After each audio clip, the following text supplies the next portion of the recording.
All you have to say is Iron Bowl, and your favorite memory will immediately come back to you, I'm sure. And today, more memories will be made as the Home Depot SEC on CBS brings us to the 87th edition of the Iron Bowl from Bryant-Denny Stadium in Tuscaloosa, Alabama. The Auburn Tigers come in hoping to become bowl eligible. Alabama, with 2 losses on the season, still has some hope for a playoff.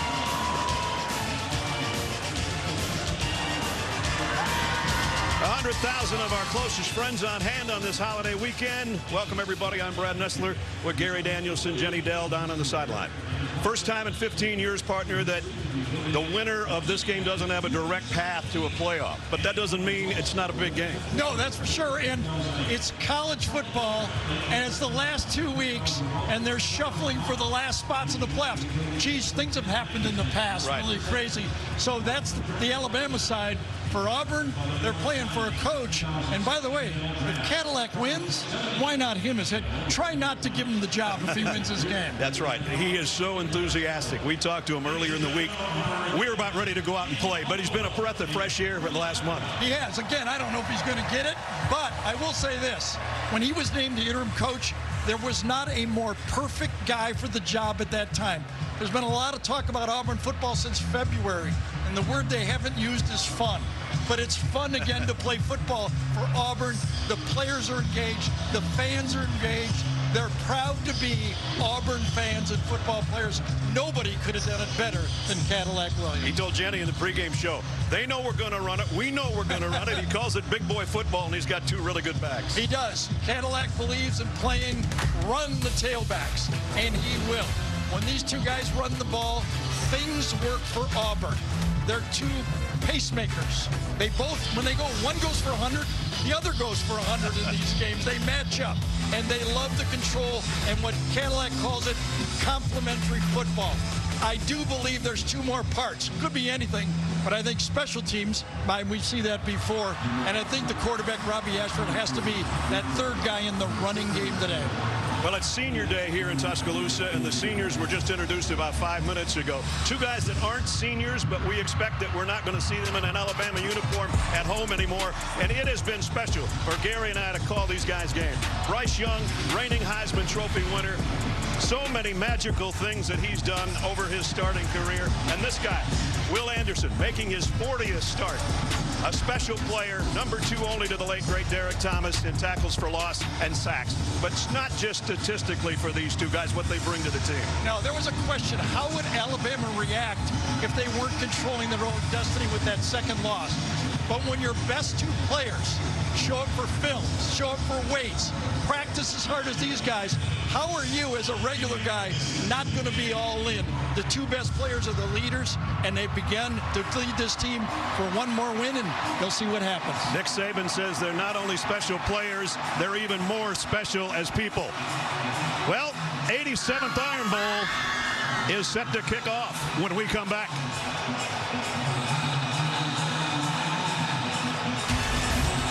Alabama 9-2, and they're the 7th-ranked team in the country. Here comes the tie.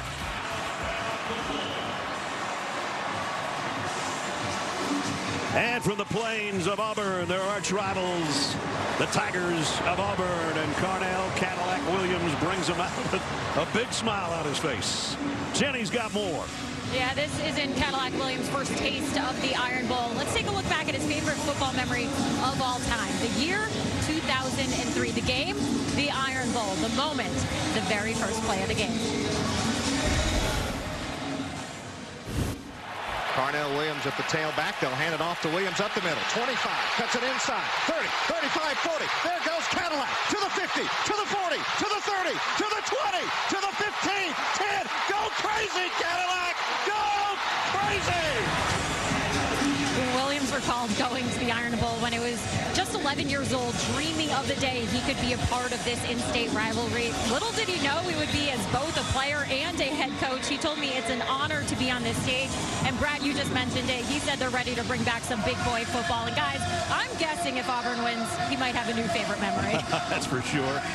I like how he corrected me when we talked to him the other day. I said, you went 2-1 against Alabama. He said, no.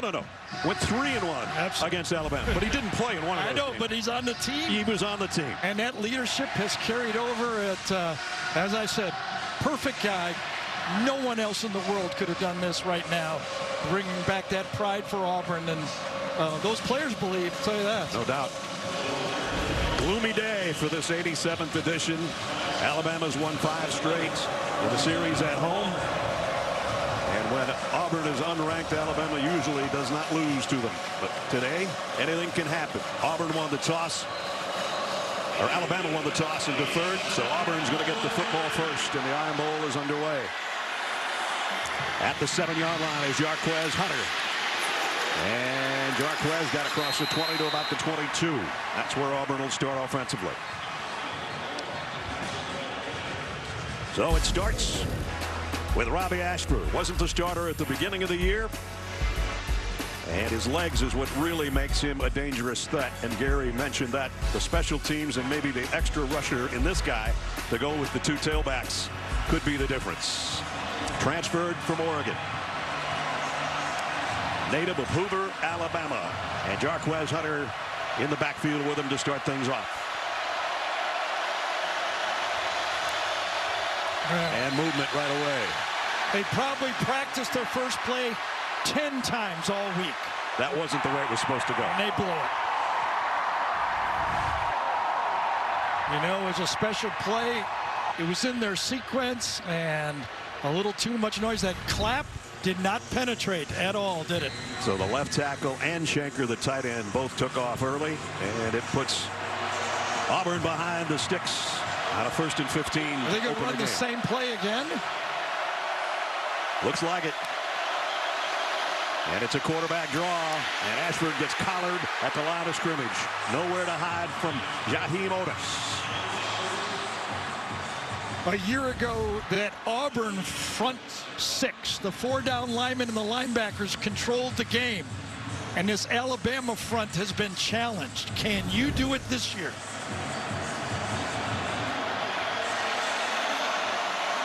Tank Bigsby in at tailback with Shanker, the tight end, set up as a fullback in the eye. 2nd down at 15. Toss to Bigsby. The lead blockers in front, and Tank gets part of that penalty back. As we approach a 3rd down, as we take a look at our Papa John's lineups. And John Samuel Shanker setting a school record today. This is his 62nd game in an Auburn uniform. Amazing. He was the lead blocker on that last play for Tank Bigsby. And now it's 3rd down and 7. Auburn comes in 37% on their 3rd downs.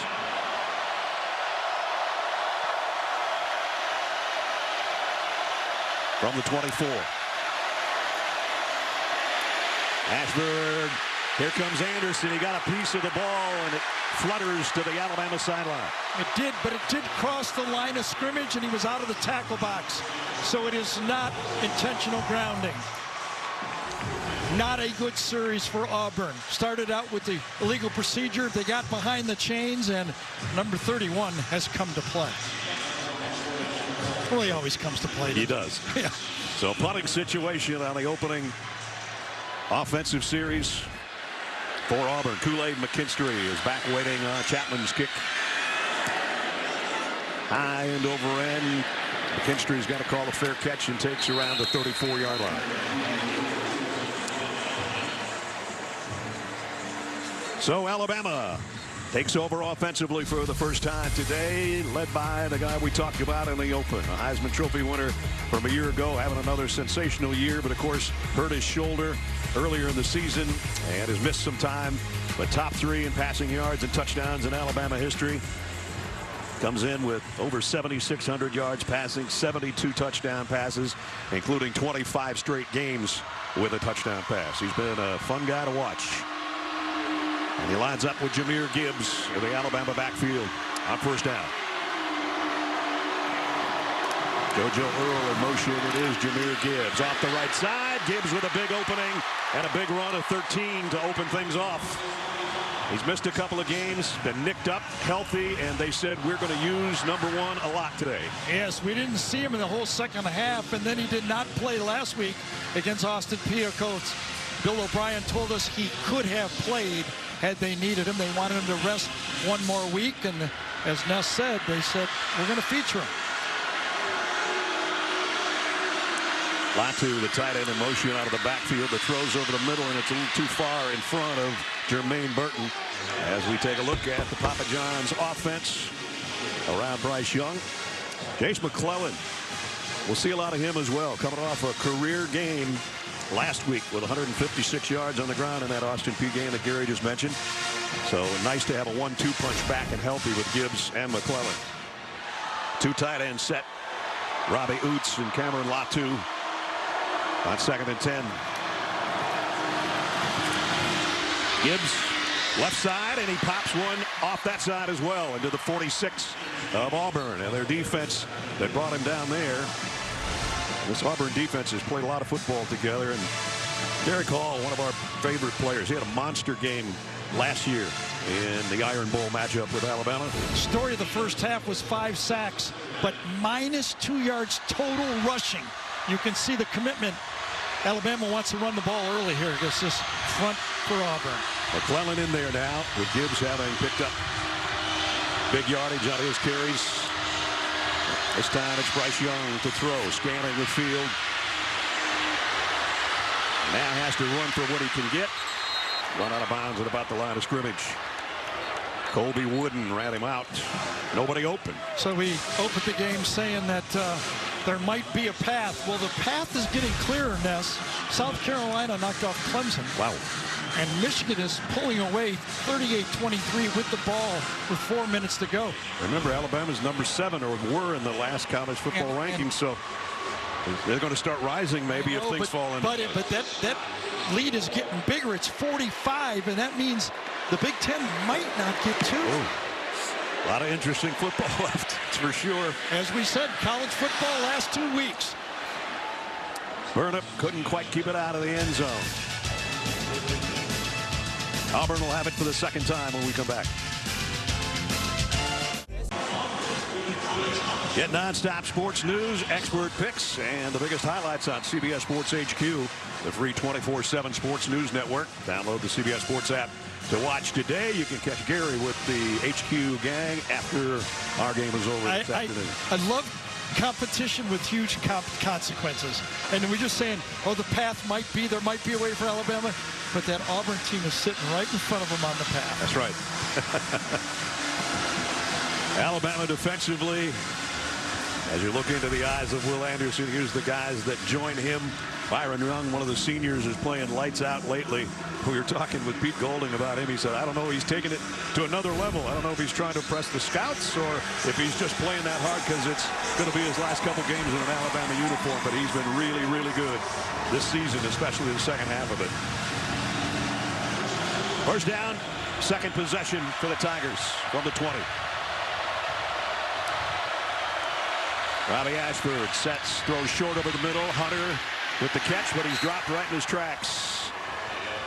Only got about a yard out of that. Deontay Lawson made the tackle. You don't see a lot of blitzing against Auburn. Robbie Ashford has only seen it 16% of the time all year and does about the same versus blitz, man-to-man and zone. So you can see Alabama dropping a little more zone and challenging whether Robbie can read the defense and deliver the ball to the right guy. Ashford comes in, only completing 49% of his passes. He's going to take off here, and now he's got an opening. This is what he does well. Robbie Ashford, about 25 yards before he's run out of bounds. Big play for the quarterback of the Tigers. Well, we visited with defensive coordinator Pete Golding with Alabama yesterday. Walks in all comfortable, and then we bring up the broken plays by Robbie Ashford. Looked like he saw a ghost. He said, yeah, that's what worries me more than anything. He drops back and does it. Alabama fans have been watching that story for 14 years around here. Got it out to the 45-yard line. First down, Auburn. Tank Bigsby looking for some blockers and got him. And Tank goes over the midfield stripe to the 49 of Alabama. Looked like maybe, was there a face mask at the end of this play? Yep. Could have been called. I don't see a flag, though. No. Should have been. Pickup of 6. Second down of 4. I don't know if I'll need a shower after, but I'm sure Cadillac will need a shower after this game. He works hard on that side. He really does. As if he was still playing. I'll tell you, if they get a run down that sideline, he runs right with them. They're going to have to call a timeout. That's kind of a waste in the opening 5 minutes of the game. So we'll take a break with them. A second down and 4 in Alabama territory for Auburn when we come back. Confusion out there before the timeout. Auburn forced to take it to get things squared away with Robbie Ashford, who is 4th in the country for quarterbacks in attempts and 8th in yards. 5 rushing touchdowns. We've already seen him rip off a 25-yard gallop today. And on their second possession, Auburn in Alabama territory. Tank Bigsby avoids 1 tackler and somehow got to the corner to get the first down. Had 3 Alabama defenders that looked like they were going to drop him for a loss, led by Eli Ricks. It was a free rusher coming from the outside right here, and Bigsby just makes him freeze. Goes right around him. Bigsby leads the SEC in yards after contact, but you can't even add it there. No. Nobody touched him. That was yards after whiff. Yes, a new stat, right? First down at the 41. There's the numbers for Tank last week, over 100. So was Jarquez Hunter, as Gary said earlier. Ashford fires, incomplete, flags down. Going to have an interference, it appears. I think there was 2 flags on the play. Ricks is going to get one of them. At the end with interference. But there looked like there was another one earlier, right? I don't know if somebody lined up off sides, but it appeared like the flag went out immediately, and then they added another flag. Ken Williamson's our referee. 2 fouls on the play, offside. Defense number 31 will be declined. Pass interference. Defense number 7 will be accepted. The penalty will place the ball in the spot of the foul and includes an automatic first down. So Will Anderson guilty of the offside. So Eli Ricks, Eli Ricks, who was missed with a concussion. We missed some time. First play of the game we did against Ole Miss was out the rest of the game. But 2 big plays. He misses the tackle when he's in the backfield, and then he's got pass interference to help the drive along for Auburn. Auburn's worked it to the 26 with that penalty. And another first down. They had a penalty on their opening snap of the game and went backwards and had to punt, but now they got something working here on their second offensive series. Little toss. Bigsby. Short gain for Tank. We know a lot of you were watching Michigan and Ohio State. We welcome you to Bryant-Denny Stadium in Tuscaloosa, Alabama. Michigan a 45-23 winner over the Buckeyes. And welcome to the Iron Bowl, the 87th edition here. And so far, Auburn, a heavy underdog, led by an interim coach in Carnell Cadillac Williams, has got something working here against Alabama's defense. We know a lot of you are watching Michigan and Ohio State because, quite frankly, all of us were as well. Ashford off the right side. Robbie Ashford. He might score. He does. Touchdown, Auburn. Jarquez Hunter was leading the way in the backfield. And a 24-yard touchdown run. It may come back, though, Ness. It may, because you know how they lunge, their knees go down right as they hit the goal line. Remember, the ball only has to break the plane. It doesn't have to hit inside the goal line. But this is what I thought Auburn needed in this game. The running of Ashford, his knees do come down. Now, where is the football when his knees come down? You take a look from the pylon cam from the far side, and yeah, he might be down. Yep, just short, I believe.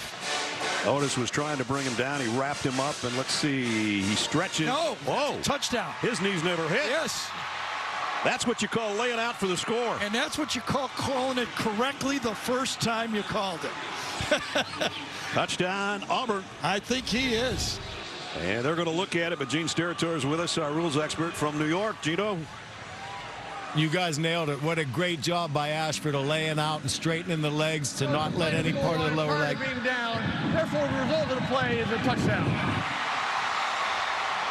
I couldn't have said it better, fellas. Great play by Ashford and a touchdown after review.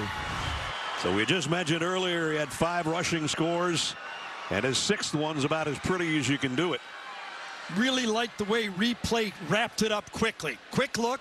Let's see if the ball, Brad and I right away saw it. I'm sure the replay official saw the same thing. Boom, get it out there. Let's play football. What a drive for Auburn.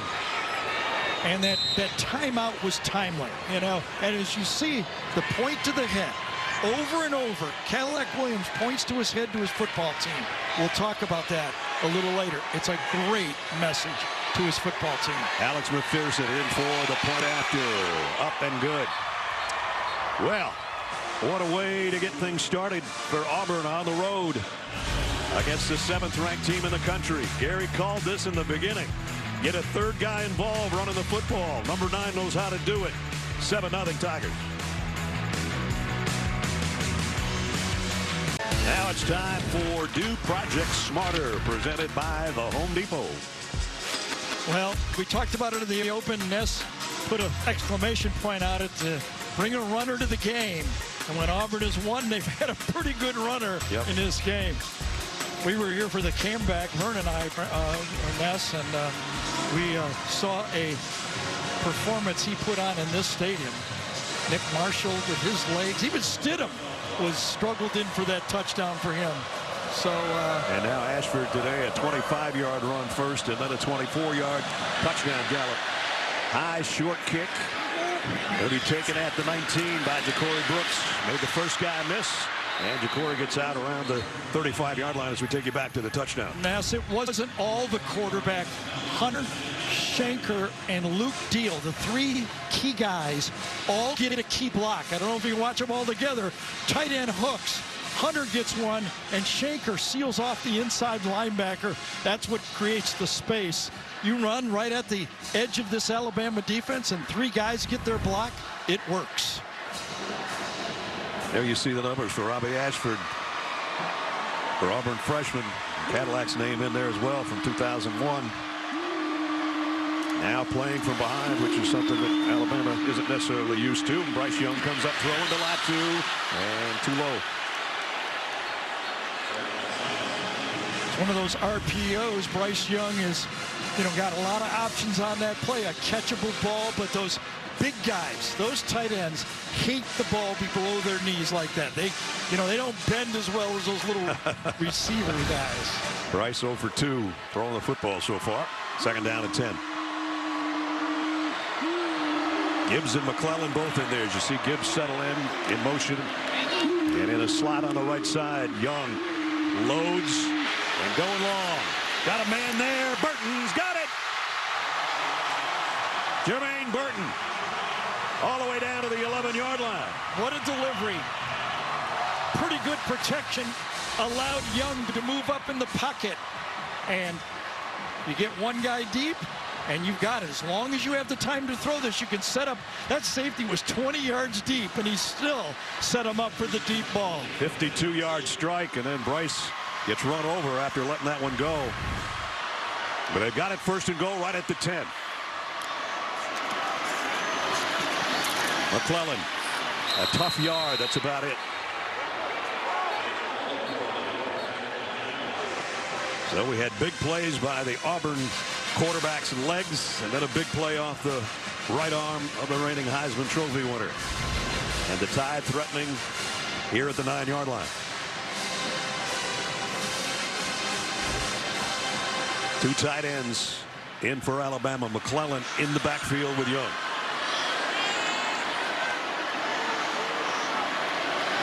Isaiah Bond, the freshman, in motion.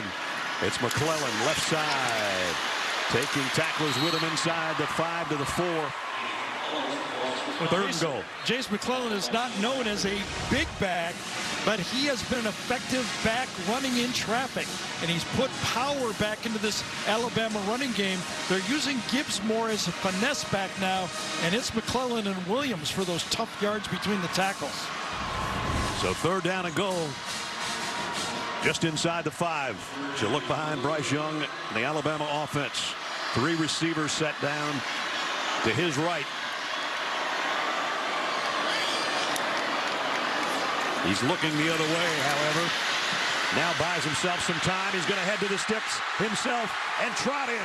Touchdown, Bryce Young.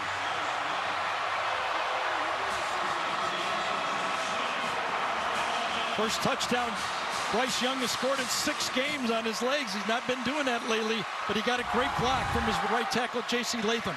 Watch the block right here really free the quarterback on the play. Gets an inside rush, and he takes him. Auburn loses containment, and that's not what you do with this guy. He trots in. AT&T 5G pylon cam number 9's coming right at you. 5-yard touchdown. Will Reichert in for the point after. Up and good. 2 touchdowns out on the ground, 2 quarterbacks. Yeah, exactly. 62 yards in 5 plays, a big chunk off his arm, and then a 5-yard run for number 9. We're even at 7. And each quarterback has a touchdown run. There they are. 2 number 9s.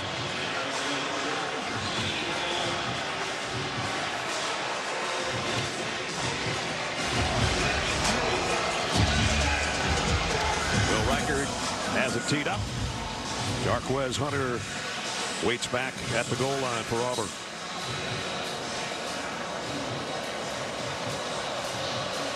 That extra point by Will Reichert gives him 411 points in his Alabama career.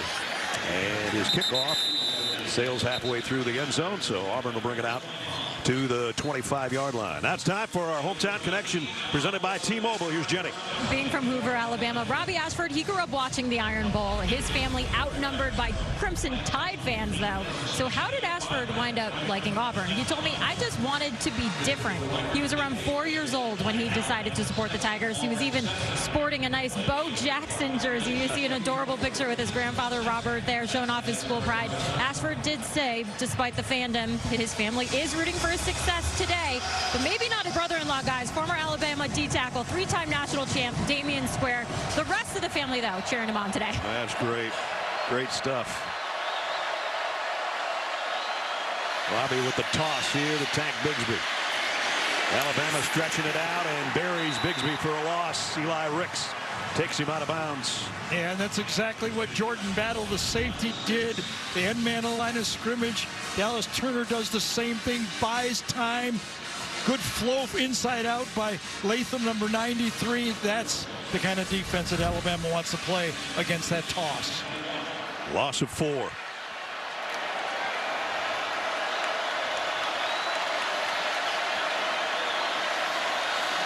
Empty backfield on 2nd down and 14. Here comes Bigsby back to fill it up.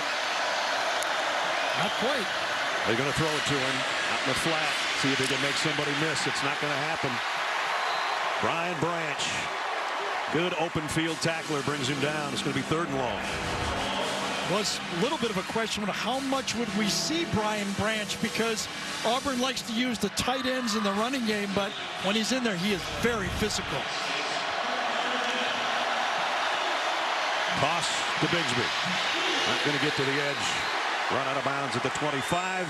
It'll be 4th down. Do get the feeling that if Alabama gets any play to get Auburn behind the chains, it's going to be very difficult for Auburn. Getting a little chippy, and the coaches and the officials trying to separate everybody. Yeah, I think good job by the officials there. They don't need to throw a flag that early. Maybe a little warning. That's enough. Here's the end of the play, and Bigsby's run out in the Alabama bench. And yeah, I thought some of the players on Auburn took exception to Dallas Turner's end of the play where he put his hand in the face of Bigsby. Oscar Chapman set the punt. And whistles for this one dead. And delay, little illegal procedure, excuse me, is what I was trying to say. Offense number 29, 5-yard penalty. It remains 4th down. Well, Chapman's going to have to back up 5. And that will give number 1, Kool-Aid McKinstry, even better field position on the end of this punt. Kool-Aid over 17 a return, but for the most part in the second half of the year, people have tried desperately to keep it away from him. Try not to give him an opportunity for those gaudy stats and his punt returns. Oh, they got close to Chapman that time. McKinstry's going to have to call fair catch as he backpedals around the 35. And that's where Alabama will take over.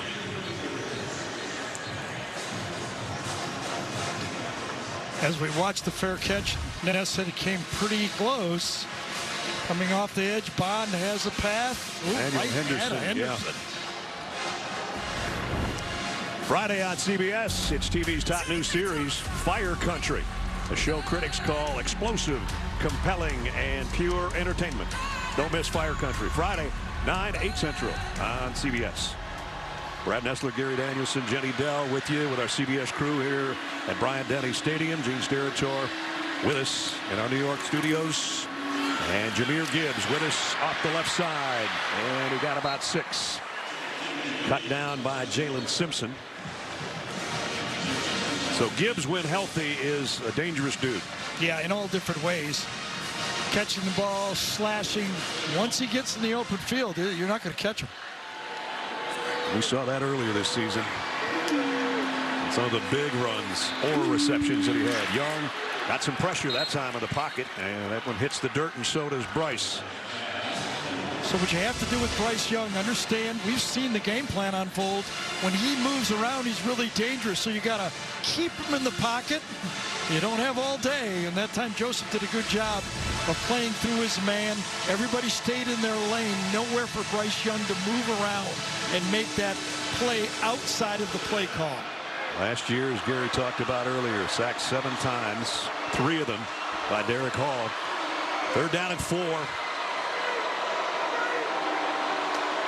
From the 41. Young, pressure coming again from the backside. This time he delivers to JoJo. No, it's not Earl. It's Kendrick Law, a young guy, and a flag down. Derek Hall's a man that's down. Offside. Defense number 29. That penalty will be declined. Result of the play is a first down. Well, the penalty's on Derek, and Derek's still down as well. So both Will Anderson and Derek Hall both lined up off sides. Matched up against Steen that time. Comes around, kind of hit into his own guy. I think he ran into Wooden, didn't he? Yeah, he did. Those two guys always say, I'll meet you at the quarterback. And they did, but they met each other instead. Timeout with Derek Hall down. Well, Derek Hall comes off under his own power, but he doesn't look like things are quite the way he had hoped here in the first quarter. I think he's going to head to the medical tent. Yeah, you got a feeling that something tweaked that scared him, and he wanted to make sure before I get up, I'm not going to hurt myself anymore as he limps forward. Dylan Brooks will come in and take his spot. First down, Alabama at the Auburn 46. Gibbs in motion. He'll get the toss around the left corner. Jahmyr Gibbs out at the 40. So about 5 out of that. It's a fancy sweep, but it counts as a pass. And just a little note, the Gibbs and Bigsby are the only 2 FBS backs in the country that lead their teams in both rushing attempts and receptions. Very diversified players, both of them are. That's Gibbs' 41st reception of the year. They throw it out. Ja'Cory Brooks this time. He broke through kind of a wall over there, and he just snuck through it. Of course, Oots that time, Robbie Oots, number 45, goes in motion from the H-back spot. 1 block, 2 blocks, and he creases it to the short side of the field. It's the way you draw it up, but half the time that doesn't work. Perfect that time. Auburn fans remember Ja'Cory Brooks from a year ago. Yeah, absolutely. Big play to get the game into first of 4 overtimes. First down, blitz coming on Young. Has time, though, and fires it out complete to Oots. And Oots cartwheels down to the 12-yard line, maybe the 11. Great design by offensive coordinator Bill O'Brien. Came back with the same look that they ran the quick screen. This time's a pass. Got the outlet. Bryce takes him. First down. Beautiful play calling by Bill O'Brien right there in the center with the hat on. And a first down at the 11-yard line. They can get a first down at the 1. Latu in motion. Jahmyr Gibbs only got to the 10. Nice job by Colby Wooden. First guy there.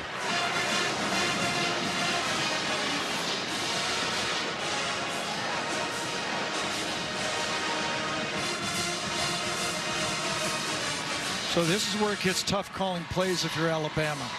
Everybody says they don't run the ball enough, they're not balanced enough, but you got number 9, and it's hard to take the ball out of his hands. No doubt. And McClellan in the backfield with Bryce. Wants to throw back to McClellan. Got it to him, and he's got it. Touchdown, Alabama.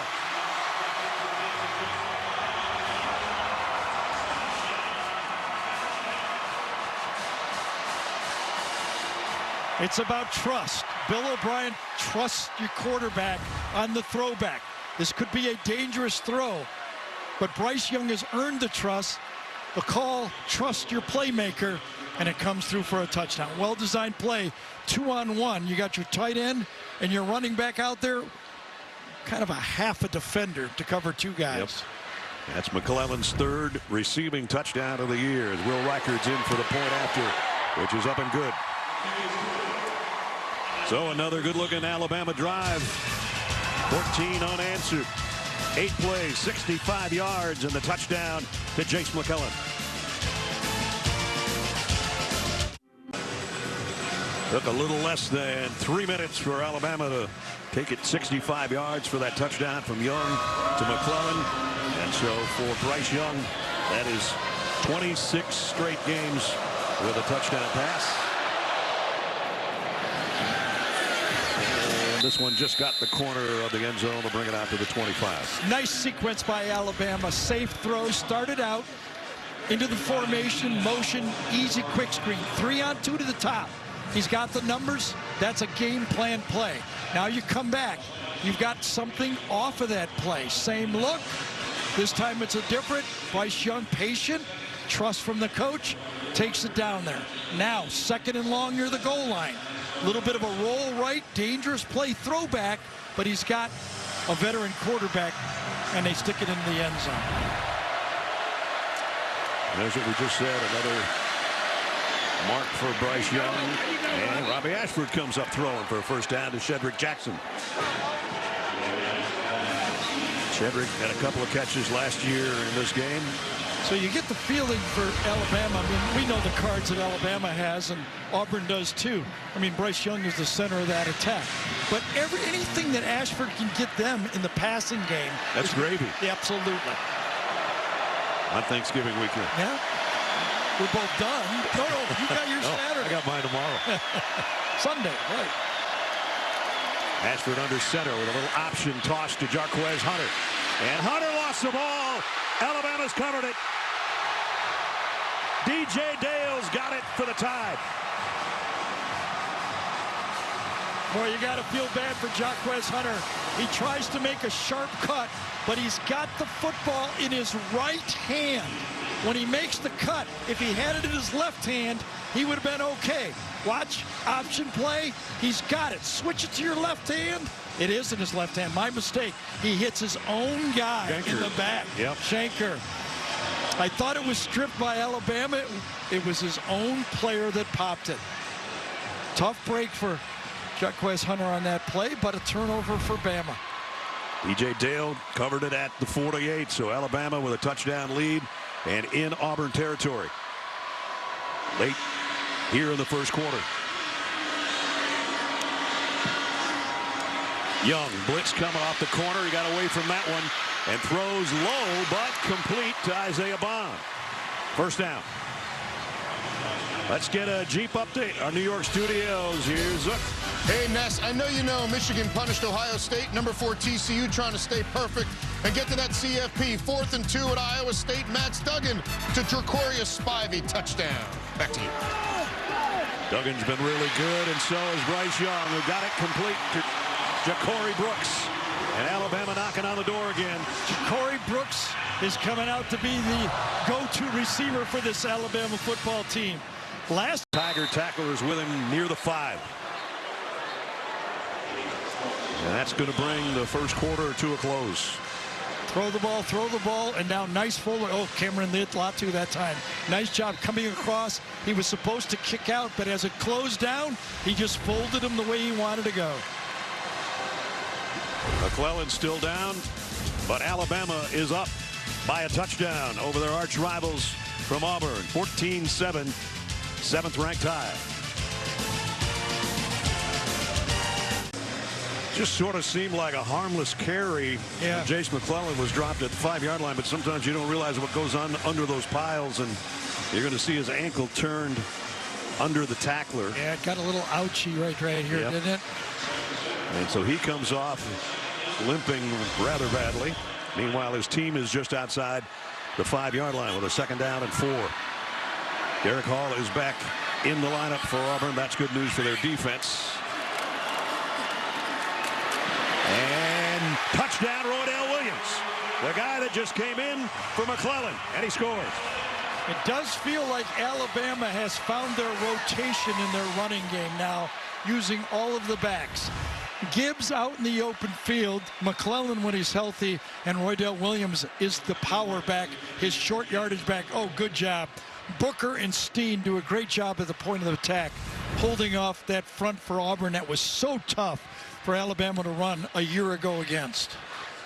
Well, remember, the fumble recovery at the 48 gave the Tide a short field, and it didn't take them long, 1 minute, in fact, to get in the end zone again, and Reichard's extra point is good.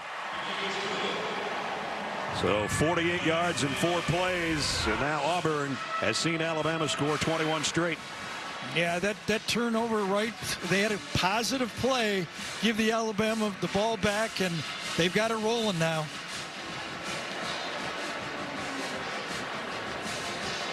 Roydell Williams' 4th rushing touchdown of the year has given the Tide a 21-7 lead. 1 play into the 2nd quarter.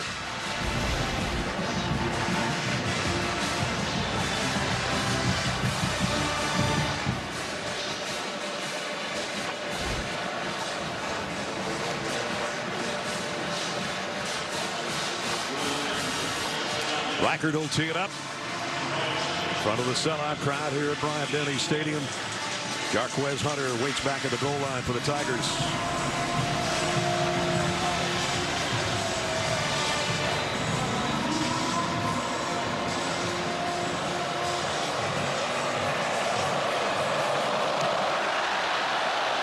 And Jarquez will let this one go out back of the end zone. Well, let's test your knowledge now with today's Aflac trivia question. Which is 2004 featured 3 12-0 teams, including Auburn. Which teams played for the BCS national title that year? SEC fans remember this like it was yesterday. Huge chip on their shoulder because Auburn did not get in it. Auburn, a little hint. Cadillac was on that 2004 team. Kind of changed the whole story. It kind of initiated the championship BCS. Oh, man. This offense for Auburn cannot settle down. Unforced errors. Offense number 71. 5-yard They've penalty. had one drive, and that was mostly Robbie Ashford. Yep. This is how they started the game. On the first snap, false start, and they did the same thing on this drive. And now the challenge again, as I've talked about, this Auburn team cannot afford to get behind the chains.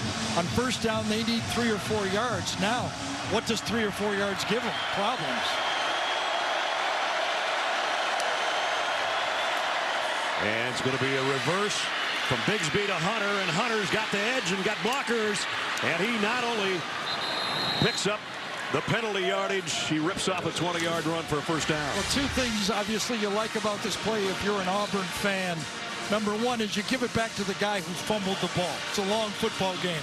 And number 2, the creativity in this running play. Ike Hillard calling plays, and Will Friend, the offensive line coach, dialed up a nice one there. I love what you said to Ike Hillard when we talked to him the other day about play calling and running the football so often. We'll get to that in a second. There's a bootleg. Ashford throws. Almost intercepted. Back there by Eli Ricks. Yeah, I was kind of surprised we get Ike Hilliard, the wide receiver from Florida, under Spurrier, and he's talking about how he wants to run the ball 80 times. You said when you used to play, you'd shake your head every time there was a running play. I could always tell when it was a running play when he played for Florida. Come out of the huddle shaking his head no. Ike said. He totally agreed with you. He did. He did. Yes, he did.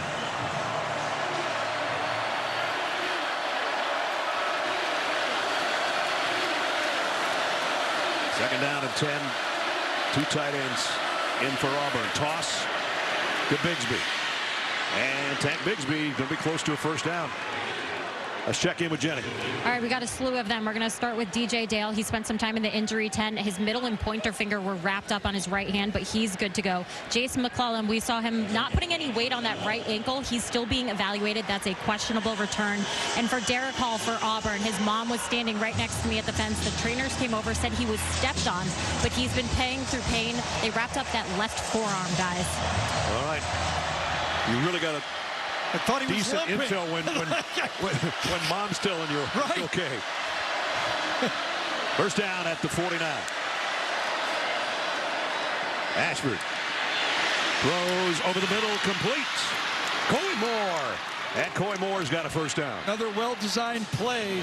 The tight receiver in a condensed formation comes across with the clear out to the wide side of the field. Plenty of protection. Bobby Ashford actually makes a nice throw with someone right in his face right there. They got 17 out of that to the 34-yard line of Alabama. This might be the most important drive of the game for this Auburn football team. Stay in the game. They led 7-0. They've seen Alabama score 21 straight. And now they're looking for an answer here. Play action. Ashford's going to go back to Tank Bigsby out in the flat. And Tank gets to the 31, brought down there by DeMarco Helms. Auburn has to be very happy with the performance of Robbie Ashford in this game so far. They've asked him to run. He's done it. They've asked him to throw from the pocket and be smart about it. He's been smart with the football. Second down and 7 at the 12.5-minute mark of the second quarter. And if you're calling plays, you know, do you think right now I got 3 more downs to get a first down? If you need them.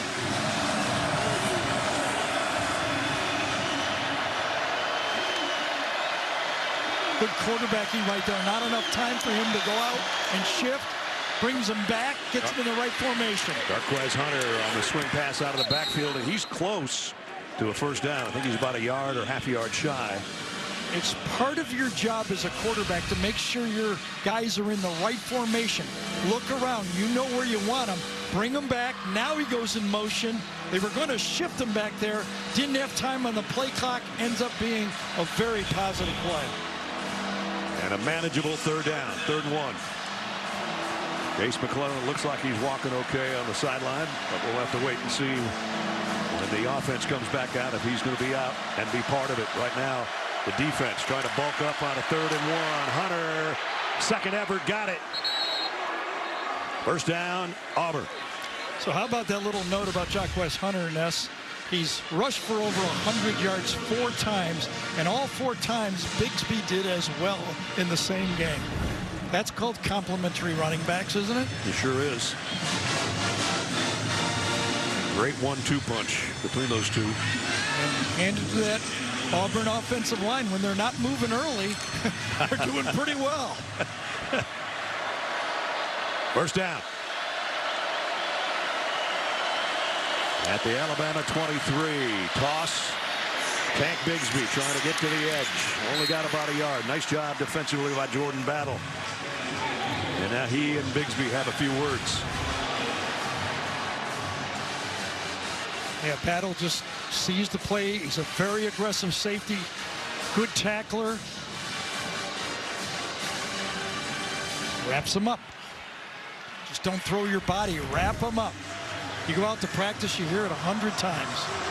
Wrap up the ball carrier. Second down and 8. Bigsby, the tailback, and the pistol set behind Ashford. Those two had a little chat going on the snap count and the slap count. And Bigsby, only a yard. Got it to the 20. So there hasn't been a lot of changes in this Auburn offensive line. Cameron Stutz, number 62, is usually the left guard, but Jeremiah Wright is in the game right now, and that Alabama defense kind of stuffed that hole, did they not? Tim Smith, part of that, stuffing the hole. And it brings up 3rd down and 7. Big 3rd down. As Gary said, though, might be 2-down territory on the road against your arch rival. Yeah, our arch rival is putting points up pretty easily. Right. To'o coming on a blitz. Ashford fires, end zone. Got it. Touchdown. Nobody in the country can throw it better than that. Javarius Johnson in the corner of the end zone, a 20-yard touchdown strike. Beautiful wheel route. Enough time to throw it, and it is delivered.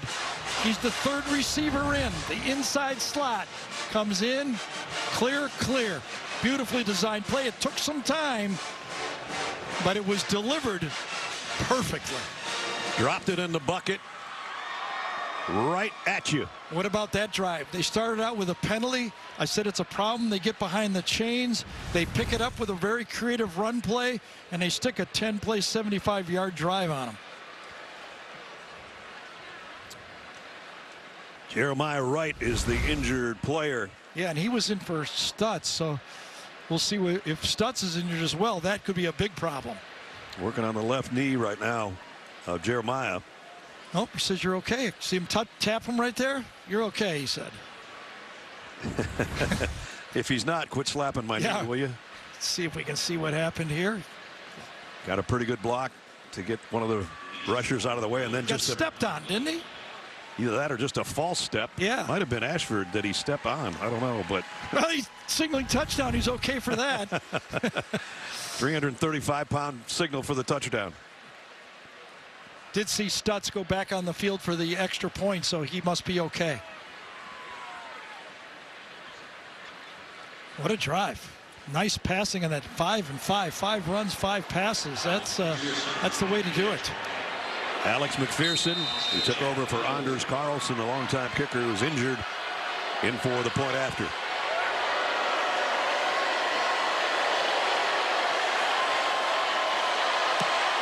And extra point is good. 9:34 remaining first half. Robbie Ashford with a perfect strike to Javarius Johnson, and his coach Cadillac says that's what we're talking about. 75-yard drive in 10 plays, and Robbie Ashford, the 7th touchdown pass of the year. And it was a beauty. Yeah, and pretty impressive drive in this big atmosphere right here. Remember, when he came into Auburn this year, he had more starts in baseball at a college level than he did as football playing quarterback. He's learning on the run in a pretty tough league. Yeah, he had 10 starts as an outfielder for the Oregon baseball team. T.J. Finley had the job at the beginning of the year. Now it's Robbie Ashford, and was as well-designed an engineered drive as we've seen from Auburn. Here's Jahmyr Gibbs on the kick return. Flags down as Gibbs got out around the 30, and probably coming back.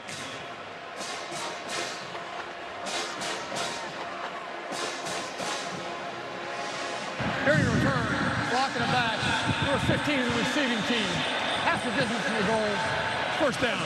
Dallas Turner with the illegal block. A little bit earlier, we asked you our trivia question, which was 2004 featured 3 12-0 teams, including Auburn. Cadillac Williams was part of that team. Which teams played for the BCS national title? Wasn't Auburn.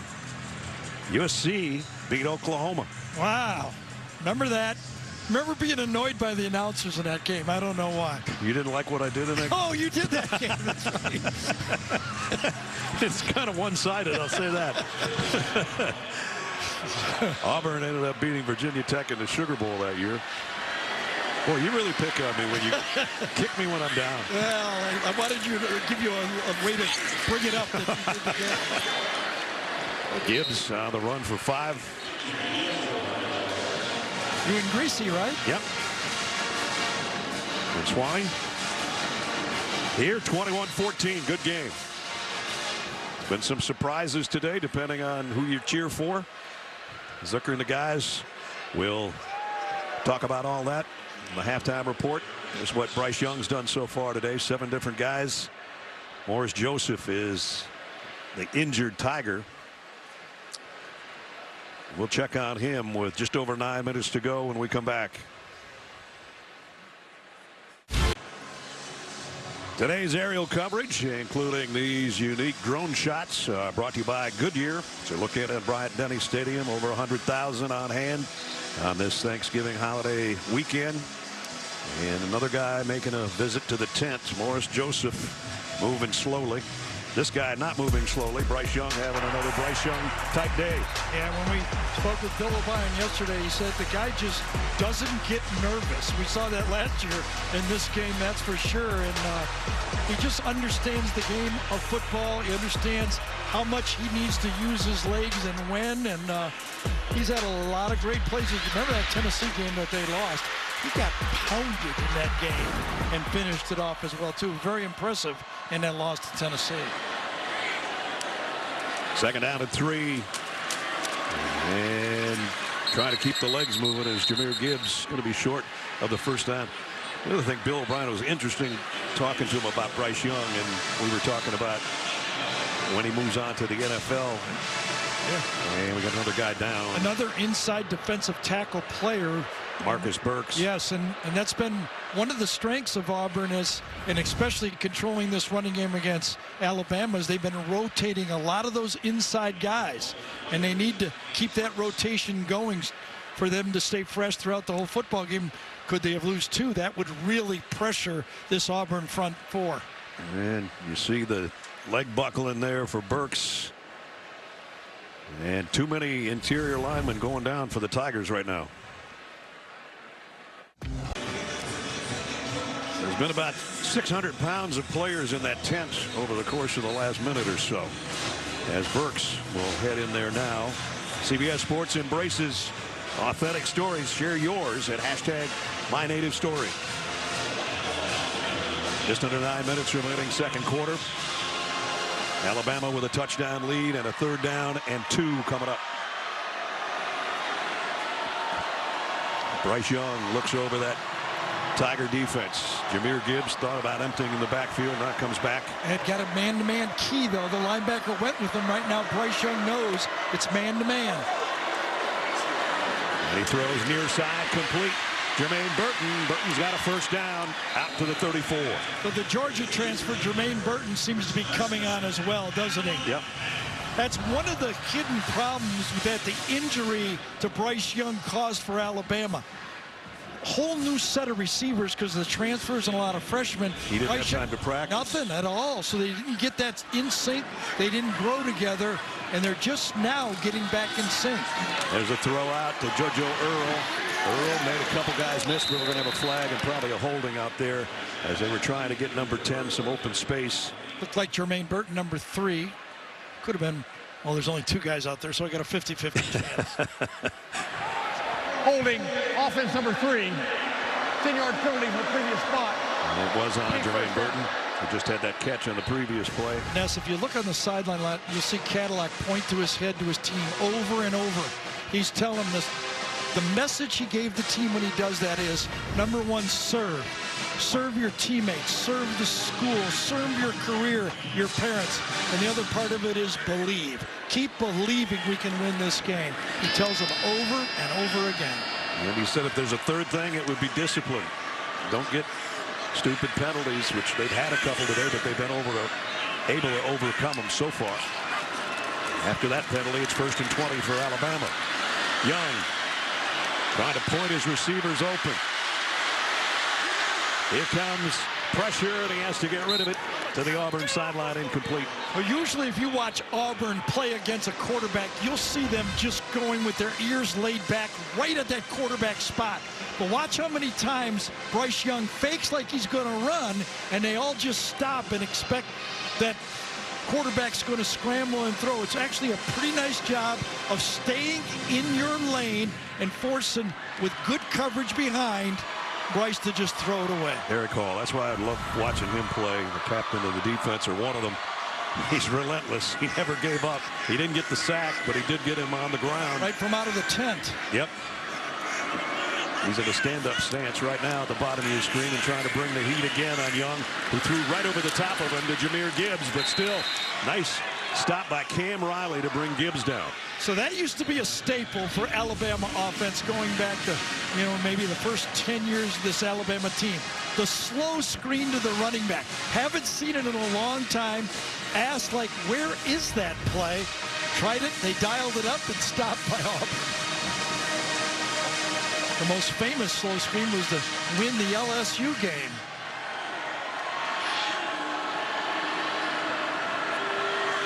Third down and a bunch here for Alabama.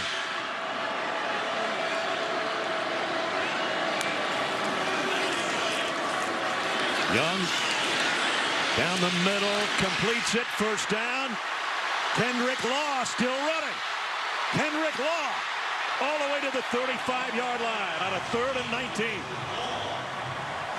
Well, Auburn was trying to fight their way in and find a way to stop Kendrick Law, but Kendrick Law won. 39-yard pickup. And a first down at the Auburn 36. Again, great protection by that Alabama offensive line. No doubt. Just remember the nightmare a year ago. 7 sacks in the game, but 5 in the first half when this Alabama offense became discombobulated in the first half. It wasn't until minute 30 to go in the game they actually put a drive together to score a touchdown, but time to throw, and there's going to be guys open. Last year, that front pressure.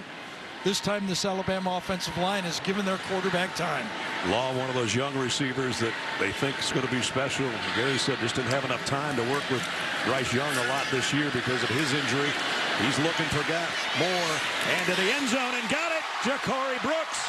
Touchdown, Alabama.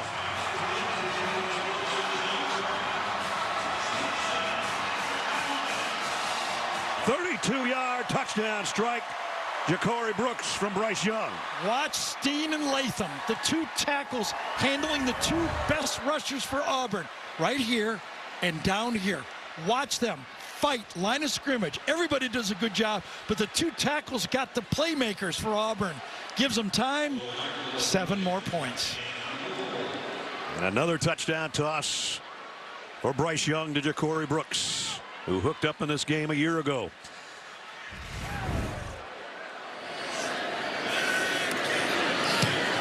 Extra point is good. 93-yard, 92-yard drive in 8 plays.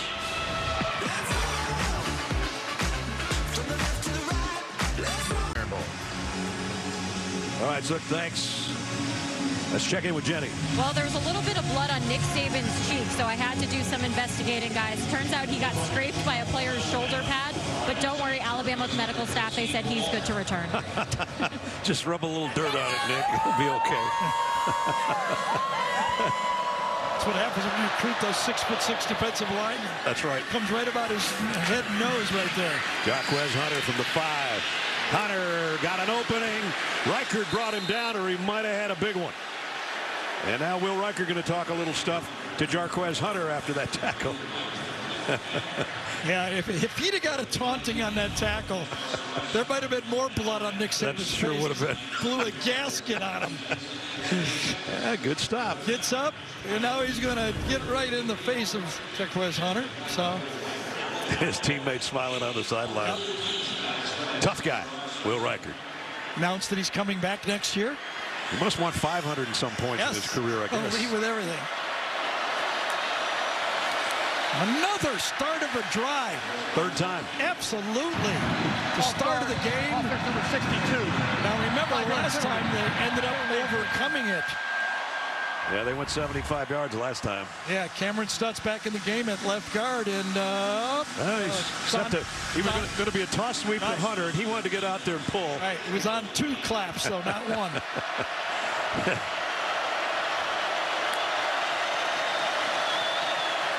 Oh, no. Now it's the right side. DeAndre Jones. 5th penalty. So we understand. The stadium is loud, but all of the stadiums in the SEC is loud. Auburn's played the toughest rated conference, the toughest rated schedule in all of college football. They should be used to playing in this type of noise at this time of the year. 5 false start penalties, and now that's got the Alabama crowd riled up because they think they're the reason. So even that little guy is going to make some noise here on 1st down and 20. High backfield this time with Schenker, the fullback, on the move with Tank Bigsby behind him. And it's Bigsby for about 4 or 5. It's a very dangerous part of the game here for Auburn. They give the ball back to Alabama. Remember, Alabama gets into the start the second half. This Auburn team needs a 1st down very badly here.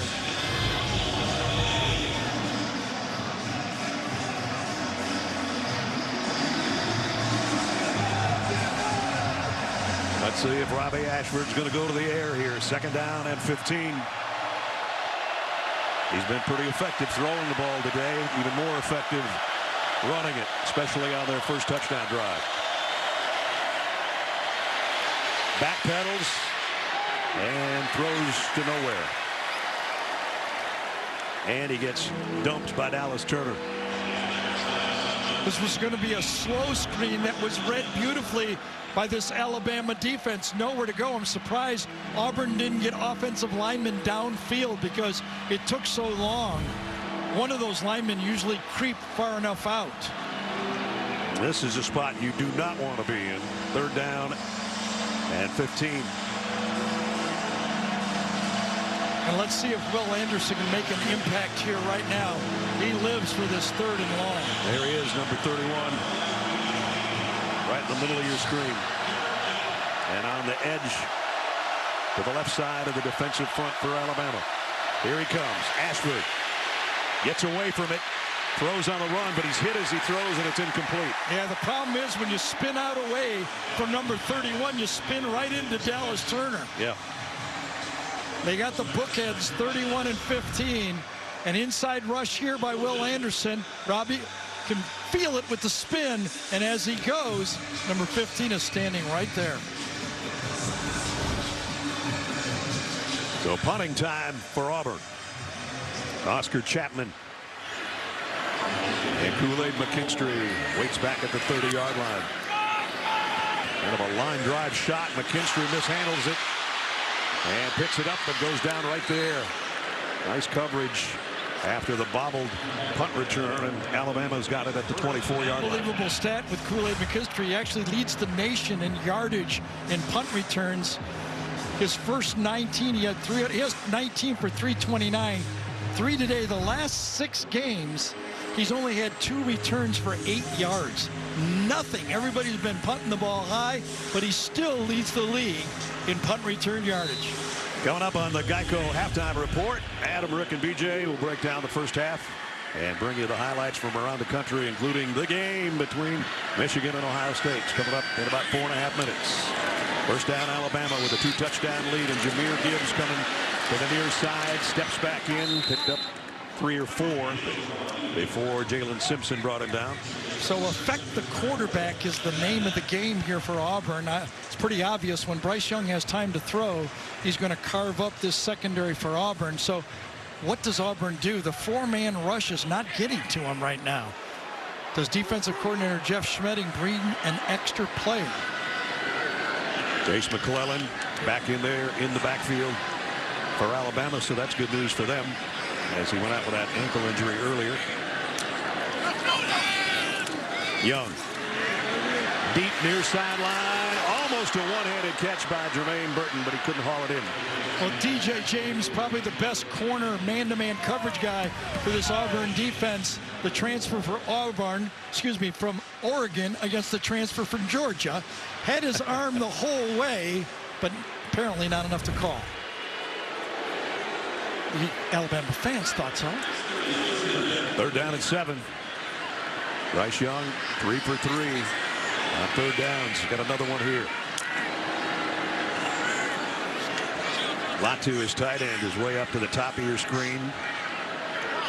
And then 3 wide receivers spread to both sides. Might be a free play. Young going deep.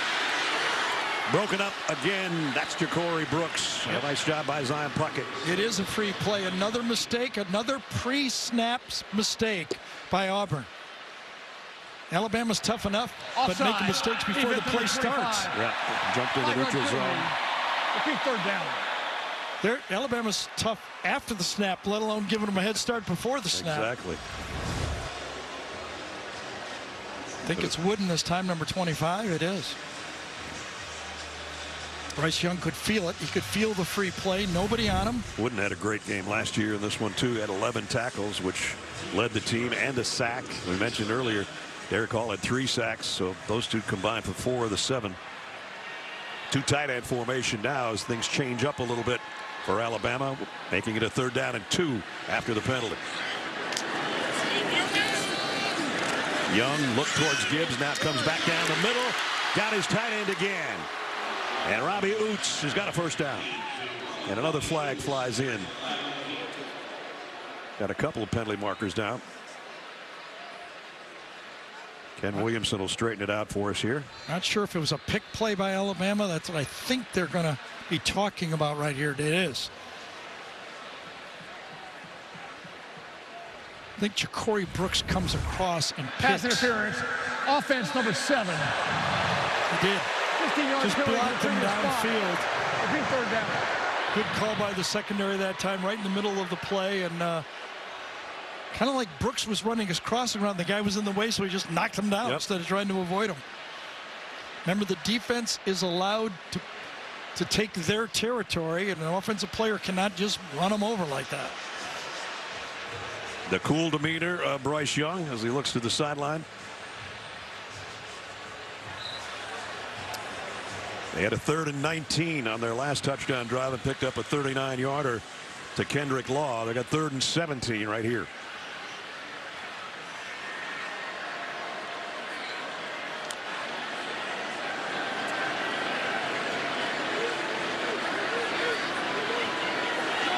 Play clock down to 5. And they just got it off. Young. Down the middle, broken up, incomplete, intended for Ja'Cory Brooks. And Keontae Scott made the play, and now the fans are booing, thinking that should have been defensive interference. So remember, that started out with the armbar early, and again, both of them fighting. Nowadays, I swear, every time I watch one of these, I feel, well, that could have been interference. Well, that could have been. They're always fighting each other with their hands, and they don't call them all, and they say that was incidental hand fighting before the throw. Burnett to punt, and Scott, the guy that made the play defensively, as the punt returner, has to call for the fair catch, and he dropped it. Alabama's got it. Scott saying, no, he didn't give me a chance.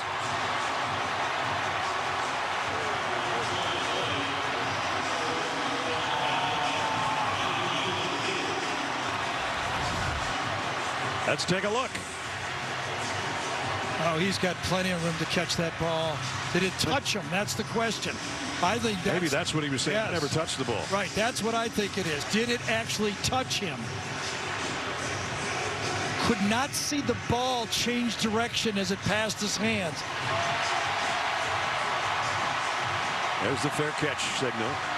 Now he puts his hands out, but I don't know that he'd ever. I thought the other angle was a better look. If we slow it way down, the first angle. By the receiving team and recovered by the kickers. That previous play is under review. I thought the first angle was closer if we slow it down. I don't see the ball move as it passes Scott. Gene Steratore is with us and is watching with us. I'm agreeing with Gary right now on the 2 replays, and this is a good shot. I agree. The football does not change whatsoever when it passes down by the hands. To me, I think he just misses the football completely. And then I was following the bounce, guys, but I didn't see anything after the ball bounces either to show me that there was a touch. I think they can overturn this and should and give Auburn the football back. You saw the giant eyes of Neelan Hibbett, the long snapper, who's a guy that recovered or thinks he did. And then the giant eyes of Cadillac saying, you can't do this to me. You cannot do this to me. You didn't touch it. And I'll tell you, the guy who was sure was Scott. He this is not a problem. I didn't touch it. Wagging his fingers saying, I never touched the ball. like your kids come home, you know, when the cookie jar's like, I didn't do it. I didn't do it. Wasn't me. Ball does not change any direction at all. This goes right through and hits the point, and then if I was the replay official, I would overturn it. And then his hands both go down because he didn't touch it the second time for sure. Here's a call. After further review, Julian Field stands. It's first down. Wow. My goodness. That is a huge call. Deontay Scott's in shock right now. Man, oh man. I don't know what they're seeing that we didn't see. And Gene, I don't know what else you can say. You agree with us in the first place. I do, Brad. You know, in defensive replay, and I don't. To me, it seems clear and obvious. They're looking at that ball passing, I'm assuming, in front of the hand and saying they can't see space from that angle. But at some point, I think you have to look at the ball and you have to look to see that it didn't move, and then go ahead and make that decision that it didn't touch. But by the rules of replay, they didn't see anything clear and obvious to overturn it. Okay. Bryce Young with new life. Goes to the end zone and overshot his intended receiver, Isaiah Bond. I will say this. If they always use the rule clear and obvious in replay, I wouldn't have a problem. But they don't. They make all kind of assumptions, and that time, that ball did not move. So Alabama with 2:40, all their timeouts, second down at 10. Going to be a fight now, and they got to believe. Now, this Auburn defense has to trust their coach. Believe, fight with discipline. Bond in motion across the field. The give is to Jace McClellan. The flag is down. Probably going to be a holding call. You can put that under review, too. The umpire might have saw the play differently. Could be, because that's where it came from. A lot of sports would be there. Offense number 52. 10-yard penalty from the previous spot. Repeat, second down. I don't get to do basketball with you, but that would be kind of a makeup call. Yeah, I wasn't going to say that. I got time to do that with Raft in a couple weeks. Brad. Seth McLaughlin is the center for Alabama. Guy that's shaken up on the play.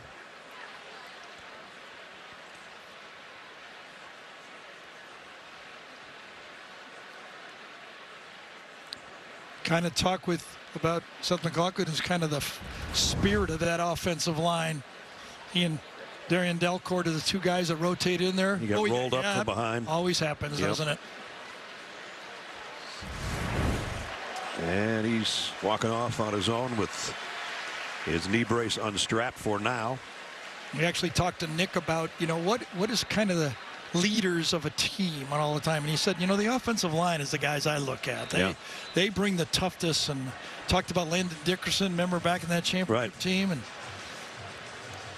you always got one of those guys. You love to have a fighter up front, and then a couple talented tackles always works well too. So Dalcourt's going to come in, who was the starter at the beginning of the year at center for Alabama. And it's second down and 20. Jahmyr Gibbs in the backfield with Bryce Young. Alabama trying to add to their 2-touchdown lead here in the final 2.5 minutes of the quarter. And they get the football to start the third. So a critical time right here for the Auburn defense. Jahmyr Gibbs came out of the backfield as a wide receiver down to the bottom of your screen. Young, pressure coming late. He's going to take off with it. Bryce Young inside the 30 and slides right where he needed to slide for the first down. Except they'll call it where he begins the slide. When you're close, when there's room, I would love to see my quarterback dive across that first down. So it's going to be close. He looked at the markers and slid, but usually when you start the slide, that could be reviewed. Please, not another review. Well, first down. It's not clear and obvious, let's put it this way. Jahmyr Gibbs trying to bounce it outside. Auburn won't let him. Nice job defensively out there by Nehemiah Pritchett on the corner to force the play. Pritchard played, watching the tape all of last year, started 11 games for this Auburn defense. Boundary corner, he and James are the two corners. big stop for this Auburn defense. Stay in this football game. Alabama with Bryce Young is dangerous. You know that. And letting that clock wind down as well. Second down at 11. Just inside the 27 of the Tigers. 3 timeouts left. No hurry for Alabama. Empty backfield. Bryce Young, quick throw out. Wide receiver screen. Trey Holden. Touchdown, Alabama.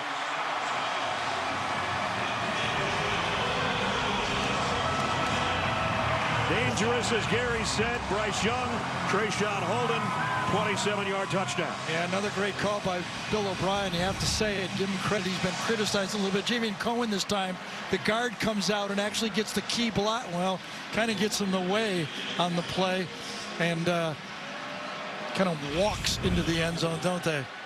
That was a formational play. They looked to the sideline. They said, yep, keep the wide receiver bubble screen on, and they put it in the end zone. Reichard in for the point after. Up and good. This is what you're used to looking at when Alabama's rolling and number 9 is doing it. He puts a lot of pressure on any defense in college football. 35-14, Alabama. Another Bryce Young touchdown pass. And they used most of the clock. Got it to Trayshawn Holden. Trayshawn's 6th touchdown grab of the year. They've used just about everybody in those receiver groups. There's like 6 different guys we're looking at going out for passes. Flag down. I think Alabama was offside on the kickoff. Yep. Somebody got ahead of Will Reichard by about a half step. There's the guy right next to him, too, in the formation. Well, Auburn has played solid Offside. football. Kicking team number 34. The 5-yard penalty will be enforced from the end of the return. First down. To me, after the snap, the pre-snap penalties have killed them against a good team like Alabama, finding their way right now. As Bryce Young's gotten healthy, this Alabama team is hitting on all cylinders. I want to finish up what I was saying about Bryce Young. They're getting a kid that is so intelligent, football-wise and non-football-wise. I mean, he just gushed about him. Yeah, I think that in between those lines, he's saying that you need to trust him what he does well. You just don't want to plug him into your offense. You have to take what he does, trust him, and you'll have a special player. And build around him. Yep. Ashford on a quarterback draw. Robbie goes for about 12 or 13 and a first down. Helms was there to make sure he didn't go any farther.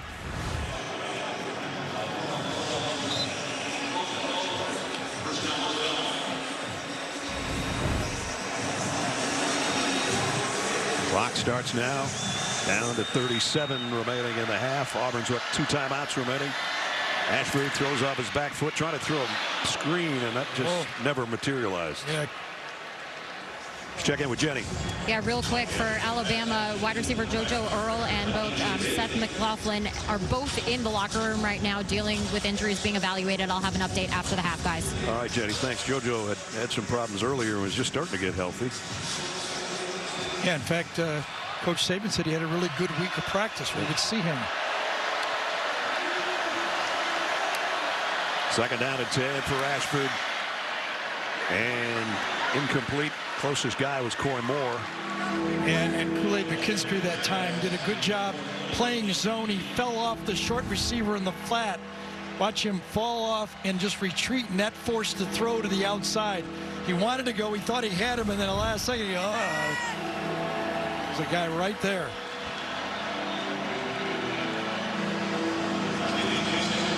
The 3rd and 10. Bookend pass rushers are in the game. 31 and 15. What angle are they coming from?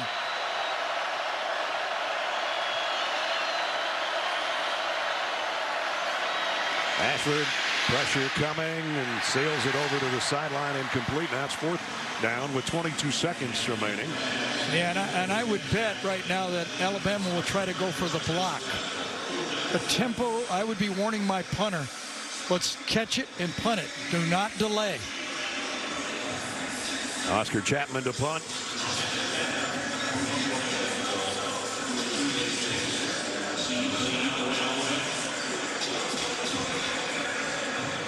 And again, we've talked about keeping it out of the hands of Kool-Aid McKinstry if you can. And Kool-Aid with an early fair catch takes it at the 15-yard line. So 14 seconds. Well, the clock's still running now. Stopped at 13. And a flag that I did not see.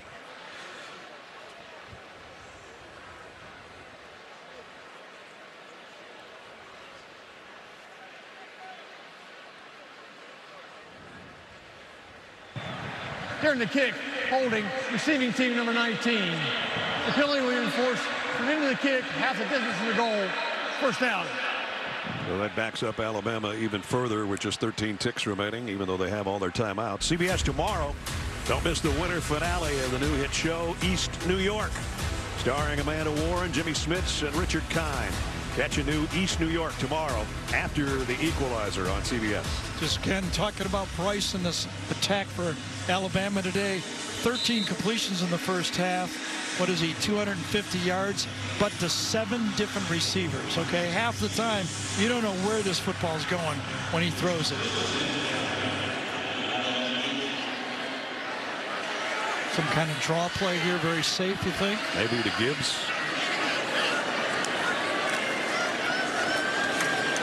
And Gibbs goes down, loss of 3.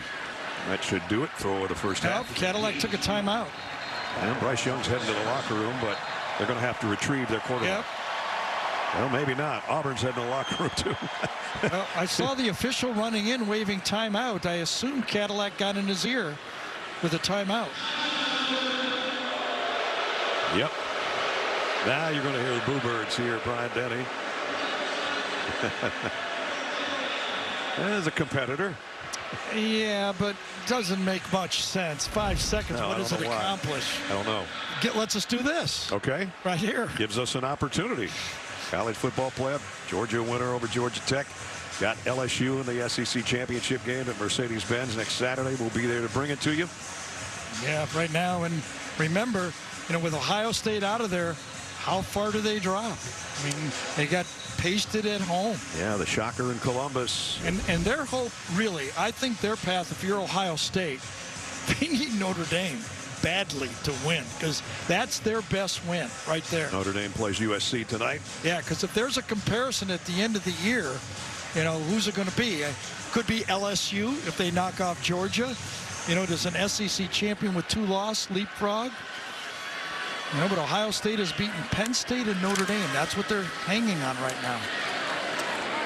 Because it was ugly. That was an ugly, tough loss at home when you're trying to make a statement to get into the playoffs. Now both teams can head to their locker rooms after that oddly called timeout with 9 seconds to go. And the Alabama fans will let the Auburn troops know it as they head to that corner and into the locker room. Bryce Young, a sensational first half for last year's Heisman Trophy winner, playing more like he did a year ago here in the first 2 quarters of this one. As he always does. High fives or low fives, everybody on his team going to the locker room. His coach is with Jenny. All right, Coach, this is going to be your last time in the locker room with this group of seniors here at Bryant-Denny Stadium. What is your message to them at the half? Well, we got to keep playing. I mean, we're not playing great on defense. They're hurting us with some perimeter plays and quarterback runs. So, this no scoreboard, man. We got to play for 60 minutes. Everybody knows that. And we get the ball to start the second half. We got to make sure we do something with it. We're getting too many stupid penalties. Thanks for your time, Coach. All right, thank you. Yeah, there's no such thing as a smart penalty. No. Well, there is, but it takes an explanation. Yeah, it's usually when somebody's wide open for a touchdown.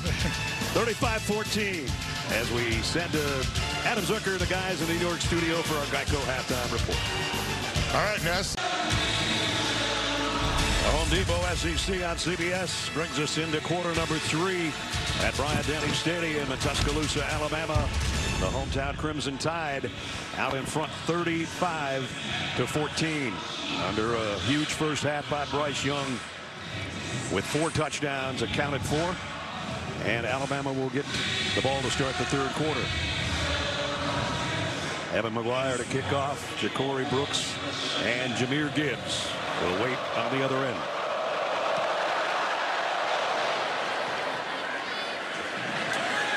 Taken at the 3 by Gibbs. Jahmyr Gibbs. Nice return out around the 27 as we return you to the booth. Brad Nessler, Gary Danielson, Jenny Dell down on the field. Partner, you said the last minute of the second quarter, it's imperative that Auburn keeps Alabama out of the end zone. I think it's totally imperative right now. Yeah, unfortunately, you're down by that many points. A lot of it's, their own doing. Those penalties before the snap have been killing them. But this Alabama team, I'm telling you, I watched them through the whole year. They're rolling now. They got it going. They've got confidence in their receivers. And it looks like their offensive line now is protecting. I mean, the difference between a year ago, and I know it's a different Auburn front, but boy, they have really improved in their pass protection here. So let's see if the Auburn defense can get Alabama off the field here to start the third quarter and not allow any further damage. Here's a pitch to Gibbs. And that's a nice opener right there for Derek Hall to drop Gibbs for a loss as we check in with Jenny Dell. Yeah, Cadillac Williams said that he's taking the bullet here. He said, I did not get this team prepared to play the Auburn brand of football. He said, no more self-inflicted wounds. Offensively, we need to limit penalties. Defensively, we need to disguise better, get some more pressure on Bryce. Guys, he said this is going to be a different Auburn team in the second half. Let's see if they are. They started off good with a loss of 3 for Gibbs, who trots out as a wide receiver to the left side on 2nd and 13 for Bryce Young. Nice easy toss and catch, and Isaiah Bond tiptoes out of bounds. As we take a look at the trends of the first half, as I mentioned, 4 total touchdowns accounted for Bryce Young, second most in school history. Robbie Ashford, a couple of big runs, especially on their opening drive, and he capped it off with a touchdown run. But those penalties and turnovers that Gary talked about have really derailed Auburn's attempt at pulling off an upset, at least so far. And we'll see if Cadillac, as she told Jenny, that we're going to erase those problems here in the second half. We'll find out. This will be the first look. Third down, they need to stop. Still no look of pressure coming. Third down and 3. 3-man rush. Young all day to throw again. And down the middle he goes, completes it. Jermaine Burton, first down Alabama, and into Auburn territory. Pretty tough with this guy, as skilled as he is, understanding coverages, knowing where he wants to go with the football. He reads zone right away. He's got opportunity to find his man. Nice adjustment that time by Burton, finding the open hole, but enough time to do that. Yeah. Way too much time if you're an Auburn fan. Pickup of 17 and a first down at the 48. Jace McClellan in the backfield. Burton the motion man. Again, this time the pocket collapses a little bit. Bryce Young's going to take off, get what he can, and pick up a first down and a gain of 15. Well, remember, that shoulder injury derailed this football team. First game back was Tennessee. We didn't even know if he was going to play in that game coming out before the game. Played a tremendous football game, but now he looks as comfortable as he's ever looked, doesn't he? Just gliding right now when he runs the ball to the 34. Already 331 total yards for number 9. And now it's Jace McClellan. And McClellan broke a couple of tackles. Deontay Scott finally knocked him off his pins, but he got 8 more. So Seth McLaughlin, number 56, is back in at center. They run off the right side. You see Seth right there almost get to the second level and get a block, but up front, Ekiyor, Latham, clean it out. So second and short here. You can do anything you want. You're Alabama's offense. Isaiah Bond in motion, and will settle at the top of your screen.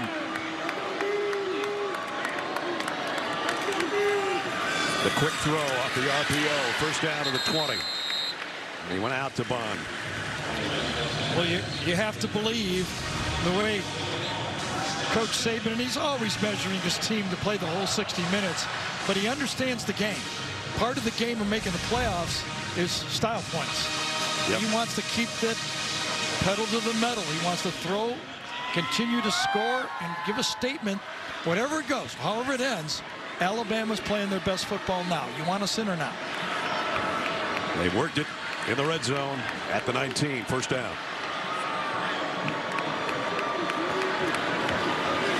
Young got away somehow, and then just tiptoes out of bounds with another 8-yard pickup. Eric Hall was putting the pressure on him. See, that's the difference of modern-day football, too. You can be all ready to go. You're playing hard. You're trying to get through every block. But the modern game is these guys finesse you to death. And it gets frustrating after a while.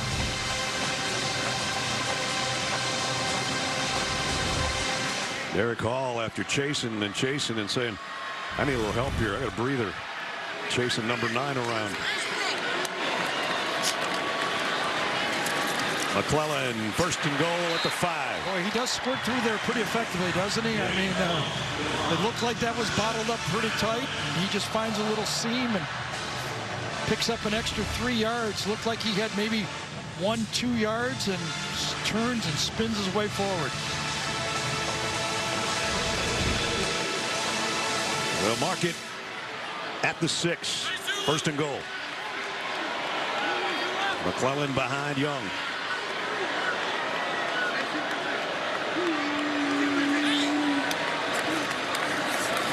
He pulls it out of his stomach and fires to the goal line. Incomplete, intended for Ja'Cory Brooks, but there is a flag. DJ James was the guy on Brooks.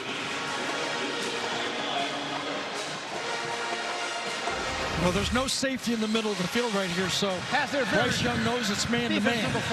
He does the RPO, he wants to slant. Automatic first down. And the call is DJ James has too much of a hold and too much of control. Ball slightly underthrown, and that was really what forced the contact by James there. That's a tough one on the DB on that one. Ball's underthrown. It's kind of like a back shoulder throw. You know, you're running full speed. The receiver slows down. You run right over him. First and goal at the 2. And 2 tight ends in for Alabama.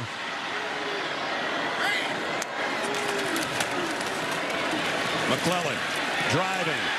Second ever touchdown.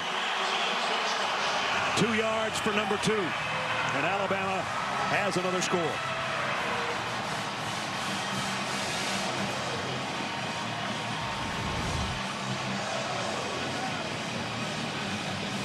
Taking it straight up.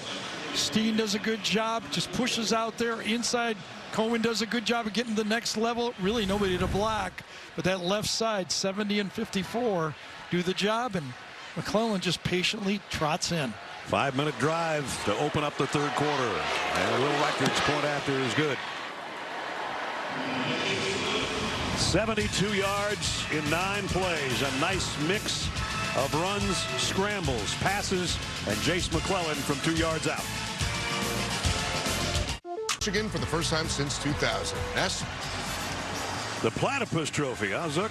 That's a good one. 5 minutes into the third quarter here in Alabama, 42-14. Next Saturday, huge day of sports tips off at 12:30 Eastern. College hoops action between Oklahoma and Villanova. And at 3, the drive to Atlanta. And college football today gets you set for the big one at 4. The SEC championship game on CBS, presented by Dr. Pepper, featuring red hot LSU, the number 5 team in the country, against the number 1 team in the country, the Georgia Bulldogs. That's all next Saturday right here at CBS. And fair catch called for, and Auburn will bring it out to the 25-yard line. So take a look at our quarterback comparison today. Robbie Ashford has had moments where he's looked really good, but then you got this other guy on the other side. Yeah. He's really good. That's never good. Like when you're playing against Mahomes or Marino or something, and they do a QB comparison. That's no fun. No, it's not. I've been on that other side many times. Bryce Young has been sensational again today. And now let's see if Auburn has any kind of answer. Alabama's over 400 yards, and the Alabama faithful can't get rid of Bill O'Brien fast enough. He's just looking around going, what I got to do here? Yeah. Everything they dialed on a Jarquez Hunter on the direct snap. Goes for 12 yards and a first down. This is what you got. This is what you got to go to. Good job by that time Shanker, that number 25. Perfect block. What, a 60-second game? Yeah. He's still hustling. He's not looking at the scoreboard, is he? Nope. Shanker is a Auburn institution, number 25. He's been there longer than some buildings. He's been there longer than a lot of coaches. Right, true. First down. High snap. Tank Bigsby gets the handoff, just sort of stumbles for about 5 yards. Henry To'o was there to make sure he didn't go any further. And that's really what you got to do again. If you're running this Auburn offense, this is your offense. You know, you got to run those two running backs and make every drive you have from here on in count. And then look up and see if it's enough. They do come out with a 3 wide outlook this time. On 2nd down and 5. And they will keep doing what they do. Tank Bigsby going to be short of the first down by about a yard. Jaheim Otis in on the stop. 3rd down.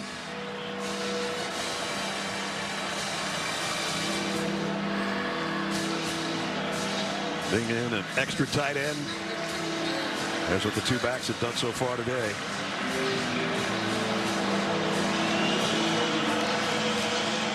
Let's see if it's Tank Bigsby on the call here.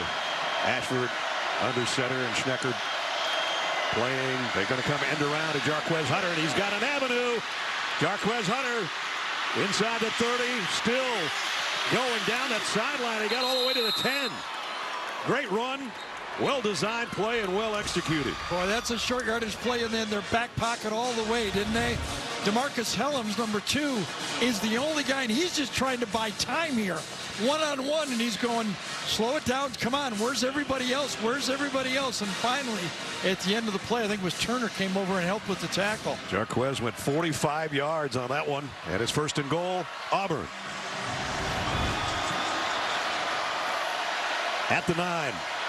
Empty backfield. See if Robbie Ashford runs this one. Nope.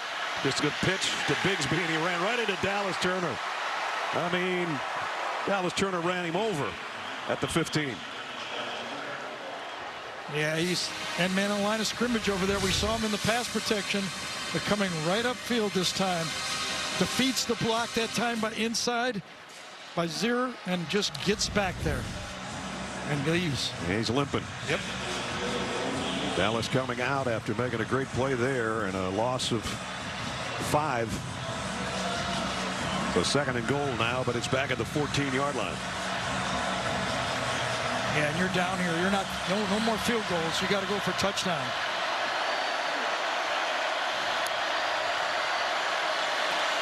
Ashford fires incomplete, intended for Schenker.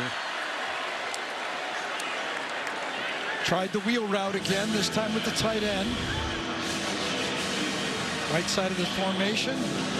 Out, up, defended well. AT&T 5G pylon cam. There's the coverage on the Auburn tight end. Cadillac wanted interference on that one. Nope, didn't get it. So 2 downs yet to go. It's 3rd and goal at the 14, but as Gary said, 3-pointers aren't going to do you any good. So they've got a couple more cracks at it here. Bigsby empties the backfield. Ashford's going to do a quarterback draw. Robbie Ashford, touchdown Auburn. 14 yards, his 2nd score on the ground today. Alabama in their patented combo coverage where they're playing 4-on-3 to one side and 2-on-1 on the other side. Perfect call in this situation. You've got 4 guys covering 3 to the top. Their combo in the bottom.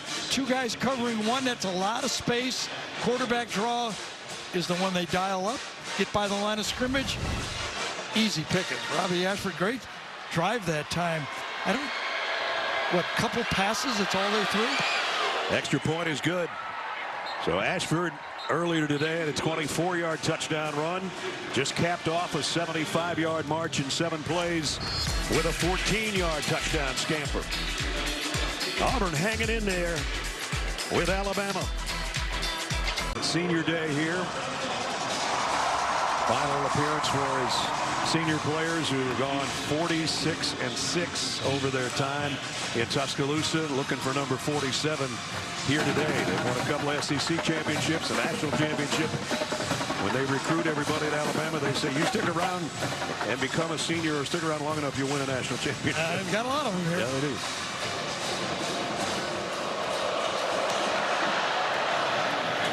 High short kick fielded at the 16 by Ja'Cory Brooks, and he backpedals his way to the 30. Check out the new Paramount Plus original movie, Fantasy Football, now streaming exclusively on Paramount Plus.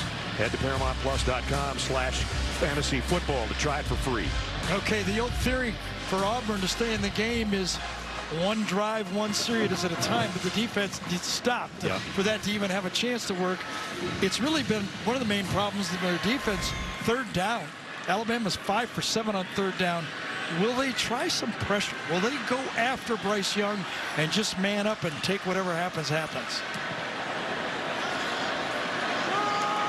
First down from the 30.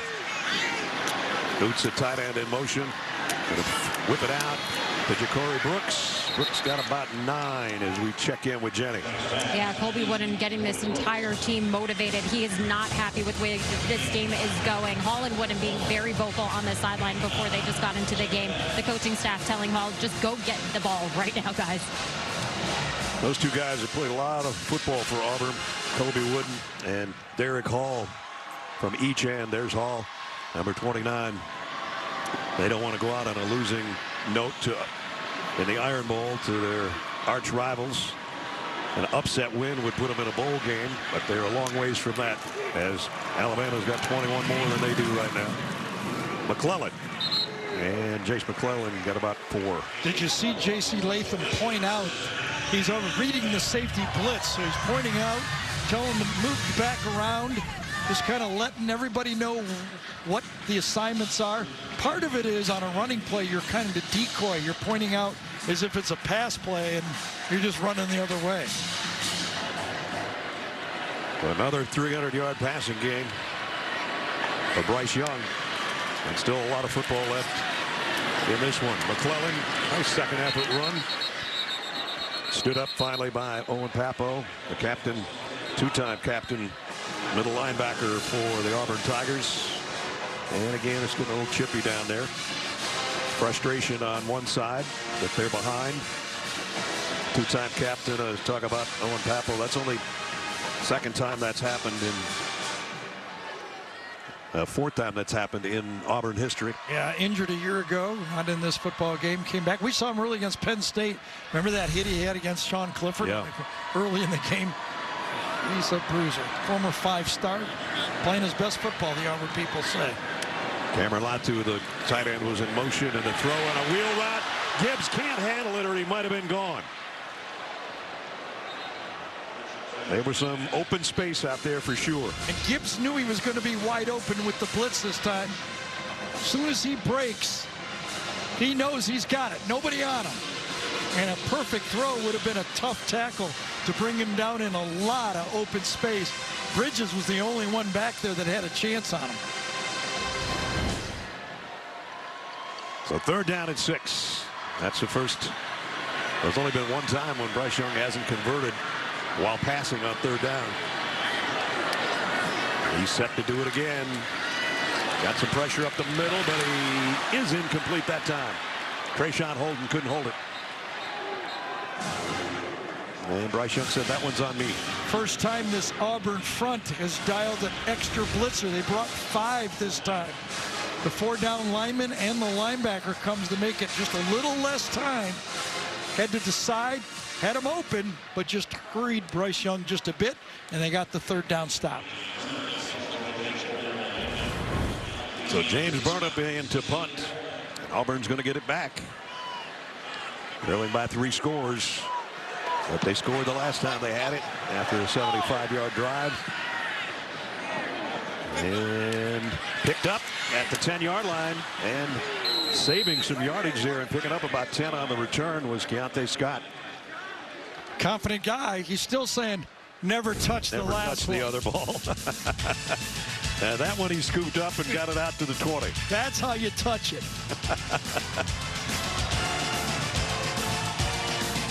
Back to Tuscaloosa.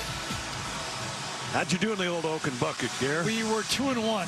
And I'm heavy on the we, the other guys.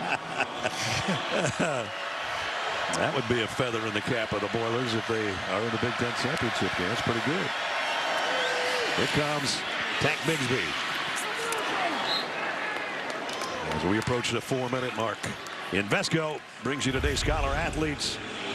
Killian Zierer for Auburn and Seth McLaughlin for Alabama. Invesco proud to support student athletes on and off the field with a donation of $1,000 to both Auburn and Alabama's general scholarship funds. Auburn looking to put another drive together like the last time they had it, but time is of the essence with less than 4 to go and then 15 more. And on the direct snap, Tank Bigsby on the Wildcat goes for a first down. And I will say this, as Cadillac told Jenny, we're not going to be making those pre-snap mistakes, and they haven't. They've got it. The machine is working better, and they're much more obviously effective when they're not beating themselves. Tank Bigsby came into this game 7th on the all-time Auburn rushing list, closing in on 3,000 for his career. And he's got 63 on 13 carries today. First down, Auburn at its own 34. Now it's Robbie Ashford with a run all the way to the quarterback. And he's going to get 10 more. One drive at a time. Still a lot of football to be played. Ryan Young gets inside, but Ashford's outside before he can do anything about it. He is quick.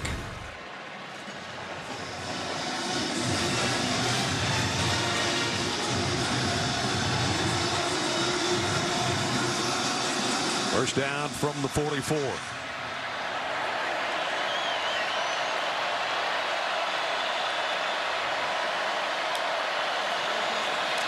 Behind Jarquez Hunter, Ashford cuts it up in the middle, and he's got another 10-yard run.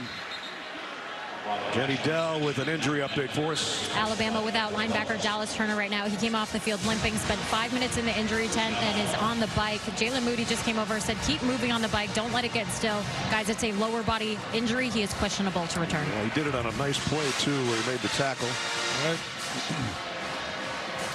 So Auburn into Alabama territory at the 46 for another first down.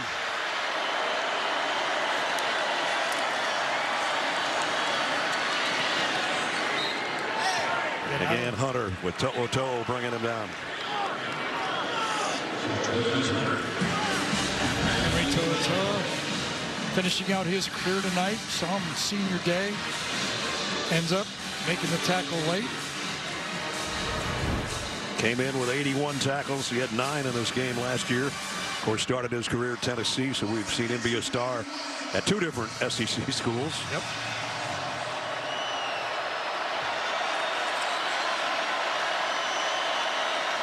Second and 6.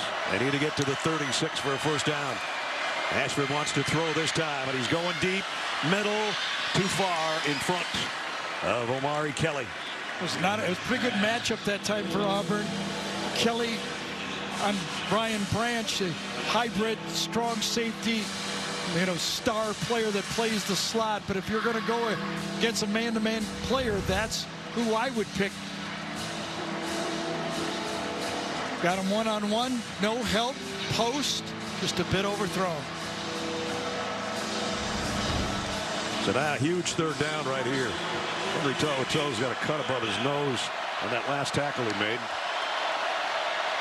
Jarquez, Hunter, did he get there? I don't think so. Well, maybe. The spot looks pretty good now. Did. I thought he bounced over the play, but you're right, he did get a pretty good spot. Let's see if it stays as good. Good blocking that time. Tight end comes out, does a nice job. Deal again, number 86.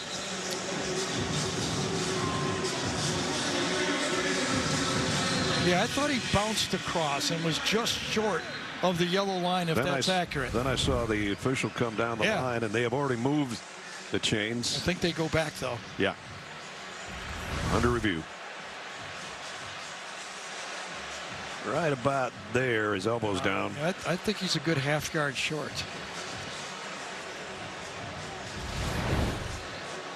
So Ken Williamson having a look upstairs with Dave Almond, our replay official. Robbie Ashford says, I don't know if I got a first down or not, but I cut my elbow on the landing. They didn't take too long with this one either. I know, but it's nice grass out there. It's not turf. The runner is ruled down at the 36.5-yard line. That's short of the line to gain. Therefore, it'll be fourth down. So that was 3rd and 6 from the 42. They got it just inside the 36, but fourth down. Yep. Almost. Gotta have this one. Almost a yard. Now there's been times they've used that I backfield with Schenker, the fullback in the I, and Ashford under center. There's been times where he's been in the shotgun. Let's see what they come out with. Alabama changes their personnel up and gets a bigger body in there as they bring Otis in on the defensive front.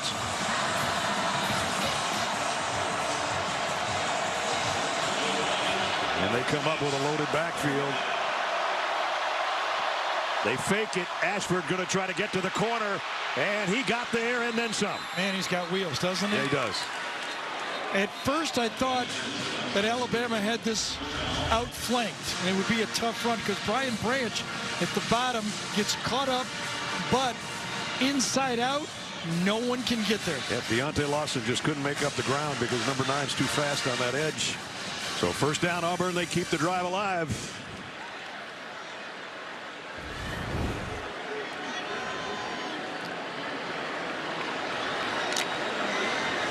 4 straight games with over 250 yards rushing. But will it be enough? They're still 3 touchdowns down. Ashford keeps this one and maybe should have given it to Bigsby. To'o, who spent a little time on the sideline, is back in there to make the tackle, and he's still bleeding. Yeah, but linebackers are supposed to have that's a the way, that's taped up nose yeah, like they're that. supposed to look like that. It's like Nitschke, Butkus, those guys, they all had that.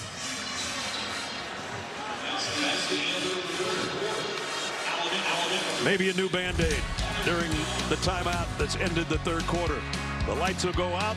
The phone lights will come on. The 4th quarter will commence when we come back. The Home Depot SEC at CBS enters the 4th quarter. 7th-ranked Alabama on their home field, leading 42-21. Auburn driving, though. They started this drive 10 plays ago at their own 21-yard line. Used the last 4.5 minutes of the 3rd quarter, and now they start the 4th quarter with a 2nd and 10. And another flag to start a series and a drive. False start. And a quarter. Offense number 4. 5-yard penalty. It remains 2nd down. That one's on Bigsby. 6th penalty. Well, he got through the 3rd quarter, Carnell did. He said we won't have any of that. That's the think part of it. That's not the believe part. That's think. So that puts him in a hole again. We'll 2nd down and 15. What he promised Jenny his football team would do, they have. They have fought. Yep.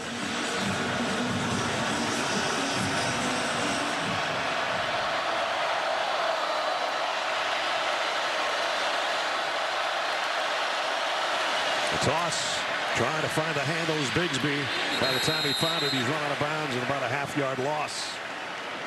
Deontay Lawson pushed him out. Yeah, but it was strung out really well by that whole defensive team. Little pitch, little bobble. Did that slow him down just enough that Bigsby couldn't get to the corner? Took his eye off things, Yep. that's for sure. And that's 3rd down and long. Lawson, who made the play, comes out.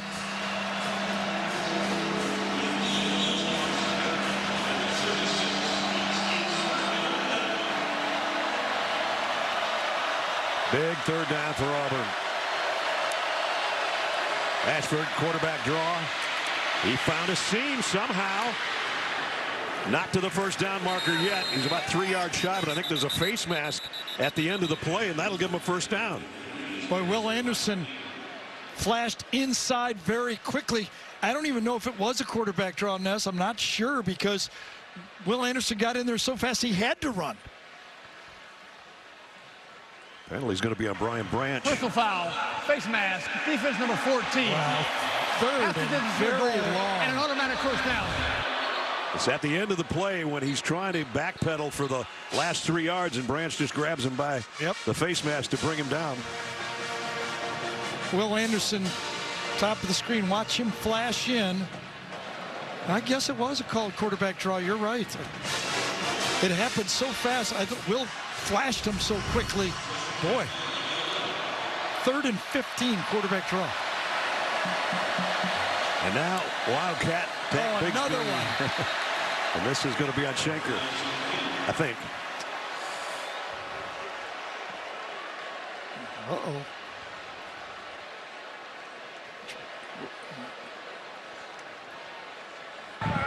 Offside. Defense number 31. I take it back. A movement by the defense caused the offense to react. The penalty is 5 yards. It remains You first could see down. the way he was looking and said, uh-oh, that it was going to be called. Will Anderson is going, what? Let's see what happened here. Looked like they took off together. Oh, no. Yeah, that was close. Well, Will Anderson will just try to reload now as it's Tank Bigsby. Yep, Wildcat. They can get a first down inside the 2. It's 1st and 5. Bigsby, far side collision over there with To'o. He only got about a yard, and he pushes Will Anderson too as part of the tackle. Yeah, Will Anderson did a good job of eating 2 blockers at the end of the line of scrimmage. He takes on 2 and allows To'o to get there and string it out. It's not the grade on Will Anderson is not just a pass rusher. He plays the run as good as anyone also, and that allows the flow of that defense to get there. You saw Bigsby try to give him a little shove at the end once he was out of bounds.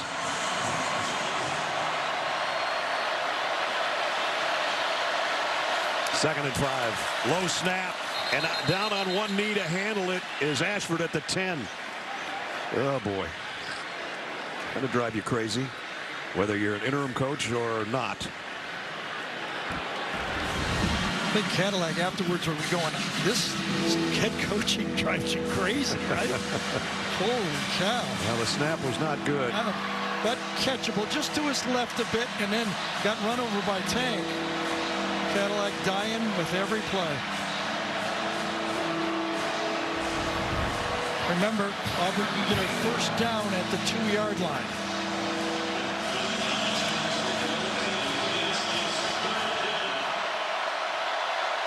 It's 2-down territory with 9 to go. Ashford down the middle, broken up at the goal line or at the 1-yard line by DeMarco Helms, intended for Schenker. Yeah, tight end crossing. DeMarco Helms does his job. He finds the tight end coming across the field, anticipates the throw and undercuts it nicely. And they bring out the field goal unit to try to get something out of this drive. Oh, it's a fake. It was going to be a potential fake. The Auburn player is lined up way wide to the right side of the field. He's way over by the sideline. Now he's coming back in. Yes. That's Schenker. And now it's going to be a 27-yard field goal attempt if it's a field goal attempt from the right hash for McPherson. And now we got whistles. Play a game. Offense. 5-yard penalty. So Auburn comes out with a field goal look, but they're trying to run a fake with Schenker lined up real close to the sideline. He's out there now, but at first there was no one out there. They just couldn't get it snapped fast enough. Alabama adjusted smartly, and then I think in my mind an odd field goal attempt. I would have gone for it right there before, to tell you the truth. Well, that's going to be a 32-yard attempt by Alex McPherson. And he got it. So Auburn gets something out of that, but they only cut the lead to 42-24. COVID aerial coverage, including these cool drone shots. Bryant-Denny Stadium brought to you by Goodyear. So a 7-minute drive. Gary only netted Auburn 3 points. Yeah, Nate. You need, I guess, you go 8-8, and a field goal could win it if you get the ball 3 times. And to do that, they're going to have to stop them quickly. Right. And the rain has started. And we thought we were going to be able to get Jenny Dell to the iCruiser, our CBS bus, without being wet. It apparently is not going to happen. Jahmyr Gibbs from the 2-yard line. And he got out to the 25, brought down there. It's a game of honor and one that we are always proud to bring you every year. Philadelphia will be the setting for the annual Army-Navy game presented by USAA, Saturday, December 10th. right here on CBS. 2 weeks from today, we'll see you in Philly. Navy and Army both had big wins. Beat UCF and beat UConn. 2 good wins for Army and Navy. They'll be ready to play. Yep, always are. Well, let's see. 3 and out or turnover, right? That's the plan for if you're Auburn. Can Alabama put a drive together? Keep it on the ground. McClellan. Auburn does a nice job stretching it out. Papel brings him down after a short game. Would have to say that the rain has to help the Auburn defense a bit. You know, how aggressive do you want to be throwing the ball as the rain is starting to come down? Nothing really bothers that guy, though, too much. It's funny, his expression never changes unless he's smiling. No. Otherwise, it's just cool all the time. Got the ball on the 3-yard line last year. It didn't change. That's right. And he completes it to Latu, first down at the 45. His confidence to throw the ball over the middle and attack the middle of the field. Linebacker standing right there. Latu is going to come right over the middle. Reads this linebacker. Once he passes him, he knows he's got him. Boom, right in the hole of how you attack those zone defenses. Got a guy down for Auburn, Jalen Simpson, the safety. Bryce Young has a word with him to come over and see if he's okay. We'll be right back. IHG Hotels and Resorts game recap. Another Bryce Young sensational day. Still got a good portion of the fourth quarter to play, but he has looked all the part of the Heisman Trophy winner that he was a year ago. Welcome back, everybody. Brad and Gary here. Jenny down on the field. You know, you take away that last drive, second quarter, first drive, third quarter. It's a really tight ball game then. That's a lot of shooters. That's a lot. Yeah, that's right. Well, style points are going to come important now for Alabama. If there is a conversation how this game ends, does Auburn continue to close? Do they overtake them? Or does Alabama pull away and give one last look for the judges to say, we're playing good forward? So how this game ends is very important if there is a discussion about that fourth spot.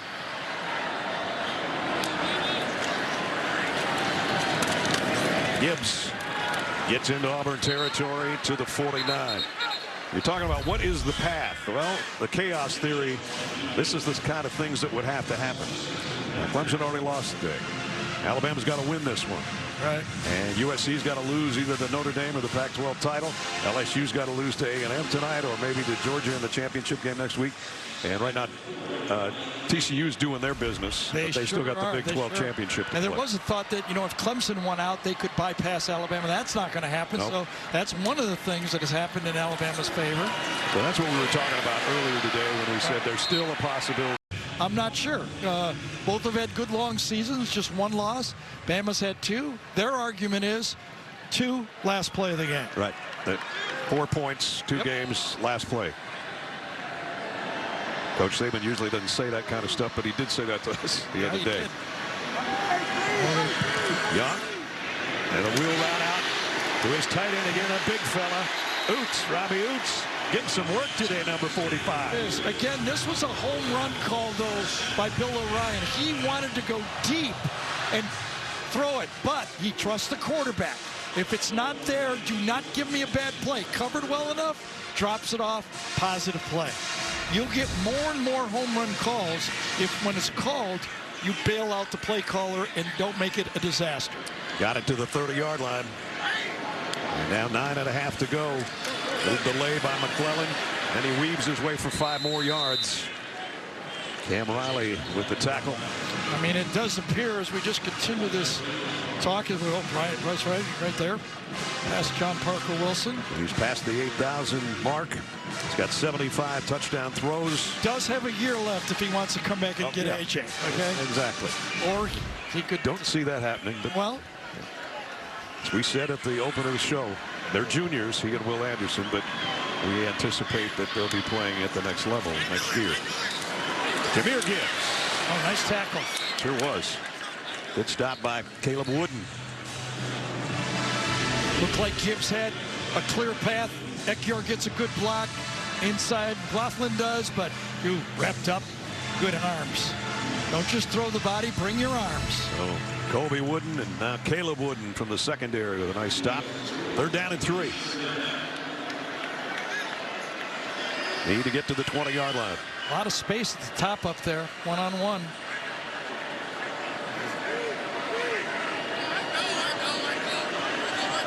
Snuck up at the end, didn't he? Bryce Young's going to move his tight end Latu in and throw over the middle. 1st down. And Isaiah Bond has got it down around the 17. That's the 2nd time he's basically been saying, if I have the wheel route, I'll take it. But I've got that receiver coming in the crossing route right behind it. That's a little bit of that West Coast offense that really was made famous, you know, with Bill Walsh, Joe Montana, and kind of how Bryce Young plays. A little bit like Joe Montana, does he not? Always calm, always in control. Back in the red zone for the Tide. Trying to ice this one away. Gibbs slips on his own and loses about a yard. Wooden and Pappo right there were ready to greet him, but he slipped and fell on a field that's getting a little damp.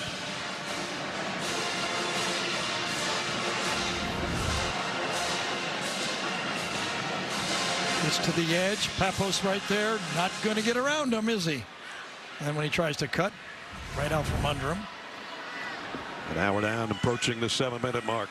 Yeah, and over a 5-minute drive here. That's the key. Look at that, 5-10. Young gets it to Bond again. And it's going to bring up 3rd down.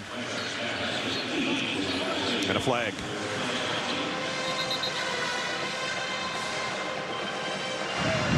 Holding, offense number 65. 10-yard penalty from the previous spot. 3-second down. J.C. Latham, the right tackle, the guilty party. Yeah, he got beat inside that time. Ekiar gives him a shove in the back, and Latham goes, he'd have hit Bryce Young, and I had to grab him. What do you want me to do? Ekiar goes, what are you doing holding that situation? I go, he beat me inside. I had to grab him. Yep. There he is. Cadillac saw it. He wanted the call. Cadillac is getting a workout over there on that sideline. Empty backfield now. Bryce Young all by his lonesome on 2nd down at 20. And then indicator again. Auburn bumps out with their corner on the running back, so Bryce Young knows it's zone. He can hit the stop route. See if he can find it. Over the middle, intercepted. Did he drop it? Pappo, does he have it?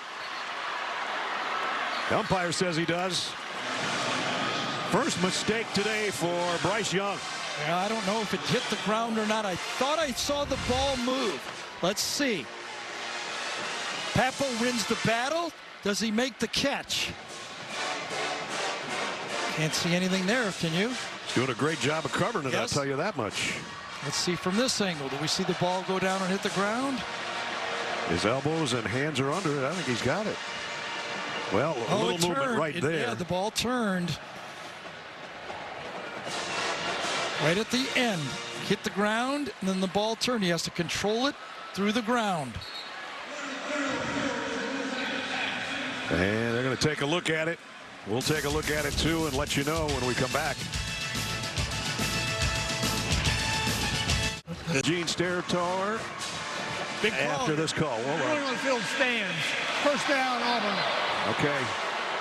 Gene, we had a chance to look at it. You had a chance to look at it. The interception by Yeah, really Pappo. close. And my feeling, Brad, is that when he possesses this ball and he's down right there with his elbows on the ground, the ball secure, they've evidently, and I agree with it, they finished the play at that point and they have disregarded the extra bump after he was clearly down with firm possession. I like the stands play. I think sometimes we get a little too far down the rabbit hole with frame by frame ball move. It's a catch, he's down, interception, let's play football. All right, here we go. We'll play football with 6:36 to go. Auburn a chance to make this again. And on the direct snap to Jarquez Hunter, a loss on the play. I feel that on this play, Bryce Young thought his tight end would beat the linebacker and win the battle. But Owen Pappo wins the battle. And that's what makes the opportunity for the interception. I thought the ball moved, but Gene's explanation makes sense, I guess. 5th interception of Bryce Young on the year. And again, they go Wildcat. No, they don't. It's under center for Ashford, and the toss to Hunter. Trying to get to the edge. Jarquez Brought down as he crossed the 20 by Jordan Battle. Watch Henry To'oTo'o do exactly what you're taught as a linebacker. Somebody has to turn the play inside. And on this play, Henry realizes he's the only guy left, so he overruns it and expects his teammates to be there. Good team defense. Brian Branch came up limping after being part of that tackle, and I don't think he's 100% right now. I don't know if Auburn can take advantage of that or not. He's still trying to bend that knee over there at the 28-yard line. Quarterback draw. This time Alabama's waiting for him. It was To'oTo'o that got first contact, and then he got help from his friends, including Chris Braswell. And I don't think Auburn has any choice now. They have to go for it on fourth down, and whatever happens, they live with it. Henry To'oTo'o takes on that blitzer and then reacts to the scrambling quarterback. Fourth down and about 7 to go, but they have no choice because we're under 5 minutes. They might not see the football again if they don't convert.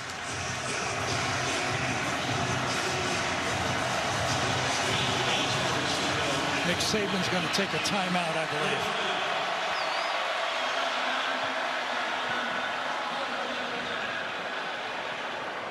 believe. Pete Golding will wrap his defense around him over there in the huddle to see what they come up with on a fourth down, and we'll find out with you. Senior day, Henry To'oTo'o makes another big play. He's made a lot of them. Game between Michigan and Ohio State that the Wolverines ran wild on the Buckeyes. Here, Alabama the big lead over Auburn in the 87th meeting of the Iron Bowl, and this might be the last chance for the Tigers. Fourth down and 7.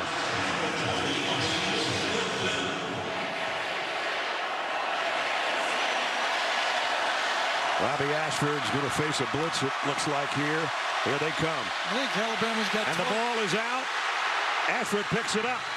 Still in play. Robbie Ashford throws late, and it's complete. Doesn't matter. Alabama had 12 men on the field if it's incomplete. Lined up with 12 after a timeout. What a mistake by Alabama.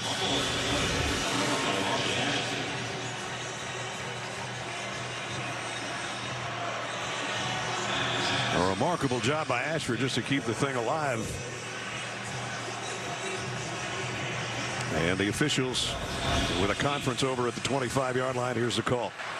Illegal substitution on defense. 12 in the formation when the ball is legally snapped. 5-yard penalty from the previous spot. Repeat fourth down. I believe that's the 11th penalty for over 100 yards against Alabama. That's been one of their problems that Coach Saban has been trying to correct all year. And just think about that. I mean, you've got up here, you've got 4 players, rushers, 3 linebackers, and of course 5 defensive backs. After a timeout, which is the most brutal. So fourth down now and 3. And the rain coming down a little heavier. That's not going to help Auburn too much either. Need to get to the 28-yard line.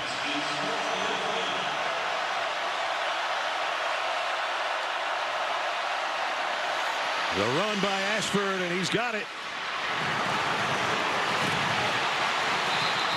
Robbie Ashford, first down run. Auburn keeps it alive. Lost our power for about most of this play, Ness. 31-yard run by Ashford. With a first down. Remember, this thing was basically over, but Alabama kept it alive with 12 men on the field. Right. Jarquez Hunter now heading to the edge. And he stepped out of bounds, but a nice gain on the play. So 4 minutes to go.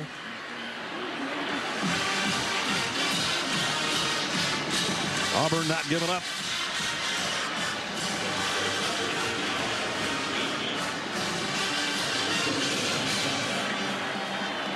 Now they're set with 3:47 and the clock winding. Second down and 4.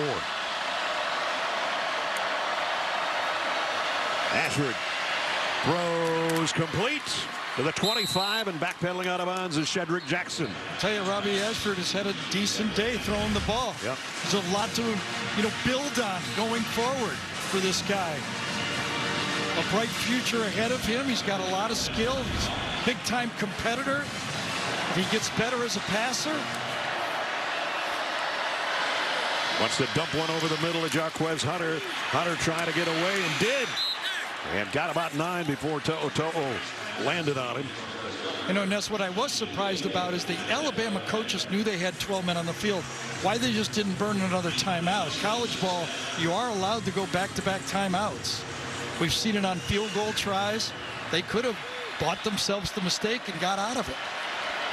As it is, the Tigers still driving. 2nd and 1. Ashford swarmed under by Will Anderson. First sack of the game by either team. And for him, the 34th of his career.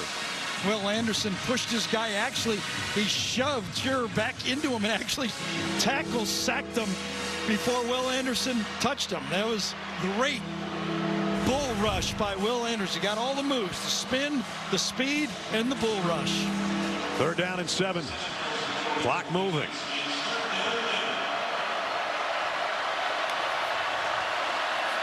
Ashford flushed out of the pocket again, throws on the run and throws it away. 4th down.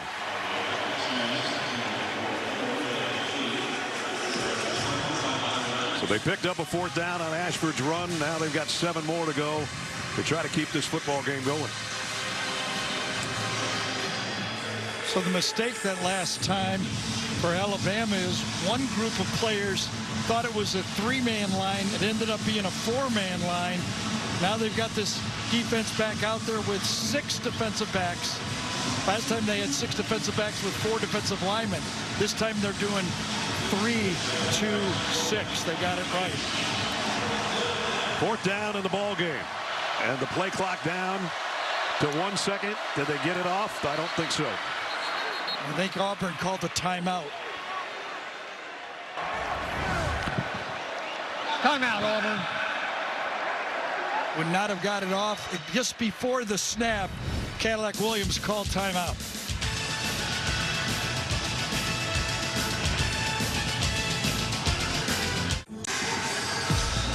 Get ready for a Friday night light showdown as North Texas and reigning champion UTSA Roadrunners go head-to-head in the Conference USA Football Championship. Action kicks off 7:30 Eastern Friday night on CBS Sports Network. Here we're down to a 4th and 7, and the field goal unit is out for Auburn. Alex McPherson will try from 39 yards out.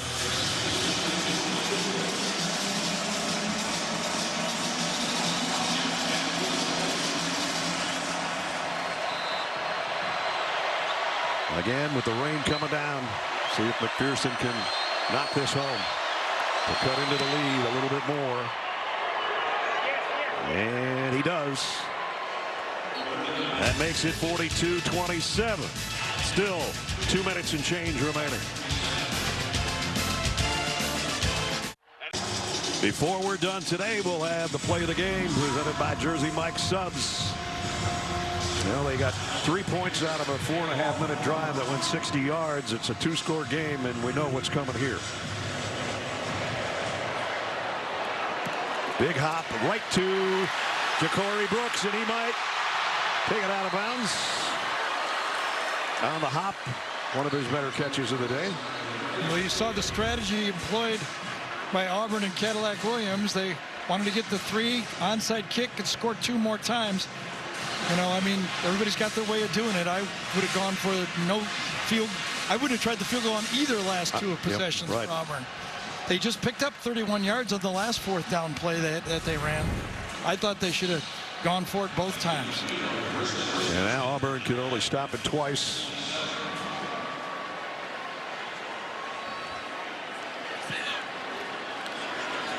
Bryce Young and Jahmyr Gibbs in the Alabama backfield. Just 2 minutes, 4 seconds away from a 10-win season again. Gibbs for about 4. Well, yes, you know, Bama may not make the playoffs, and there's been 4 other times they have not made it under Nick Saban, but they bounced back pretty well. Yeah, I'd say. This is what you spent all your time last night on. 2008, 10, 13, and 19. They came back pretty nicely. Will they have to do it again? Think of 2023. So Bryce Young passed the 8,000 passing yard mark today, and 75 touchdowns with his 3 today. There's the smile we're talking about. Not changing expression unless it's that big smile. I mean, his year he played this year just as amazing as last year's. They just won more games last year, right? Exactly. Jahmyr Gibbs. Gibbs, this might be a touchdown, and it will be. Alabama scores with Jahmyr Gibbs. Believe me, when you're looking at these games, maybe 3 weeks from now when they're deciding, okay, 2 weeks from now when they're deciding, the committee, the score will pop up, and this last touchdown will mean something when they start discussing Alabama. 24-yard romp for Jahmyr Gibbs. His 7th rushing touchdown. And Alabama knows that that's going to ice it. But as Gary said, the style points never hurt. Yeah. Number 49's coming up right here. You can argue they shouldn't matter, but they do. They always do. 49-27. Just a short drive, remember, on that onside kick. Ja'Cory Brooks took it down the sideline to set him up at the 27-yard line. And then a couple of All-American types had a little celebration there in the Alabama backfield.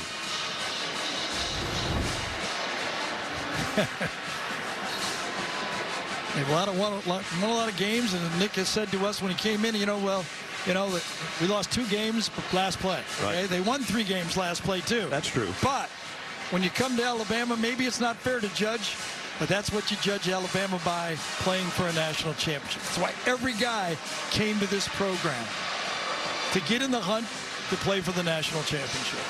They won them in 9, 11, 12, 15, 17, and 20. And they're about to be 10-2. And the slim hope that maybe they can somehow sneak in to the playoffs still alive. But we still got 148 to go here for Auburn as well. But they're down 22.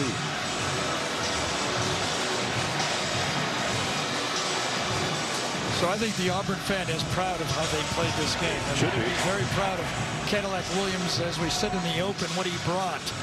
But it does appear there's a lot of names still floating around, and Hugh Freeze's name is popping up pretty strongly right now, isn't it? Right. This will be a return from the 1-yard line. Ooh, big hit. At about the 23 and out to the 25. Let's take a look at the GMC. There were a few names that were battered around, and everybody's been speculating for 3 or 4 or 5 weeks, right? Game changers, the 2 guys we started the game with. They always are game changers. Number 9, there's a lot of special moments, including a trot in there, and then 3 touchdown passes in the air. And Will Anderson stretching things out. Has the only sack today of Robbie Ashford. And this particular play, well, that wasn't the one, but he did get a sack on Ashford. So those 2 guys have been game changers for 3 years for Alabama. Will Anderson played a lot in that championship team as a true freshman back in 2020. Bryce Young not been able, maybe if he turns pro, might not have a chance. Still alive, in my opinion. But Henry To'oTo'o plays right to the last play, doesn't he? Doesn't he ever? That rib cage of Robbie Ashford's not going to feel the same tomorrow morning after that hit on the sideline.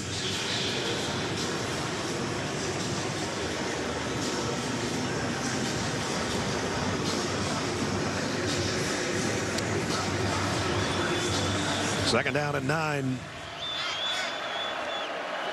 Auburn from its own 26.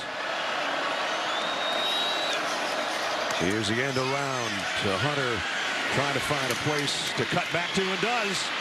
Now he's got some blockers. Jarquez Hunter all the way to the 47-yard line. Well, Chris Braswell, number 41, turned it back. He did his job to the outside right there. Turns it back. But Jarquez Hunter just a little better right there. Number 27 picked up 27. Well, they're back in Alabama territory. Down to 1:14 and the clock running, though.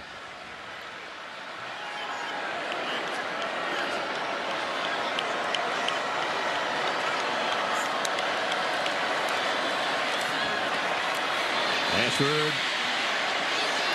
Step out of bounds. Anderson makes sure that he did. A loss of about 5. And I think that this time he's limping. What is it? His left ankle bothering him.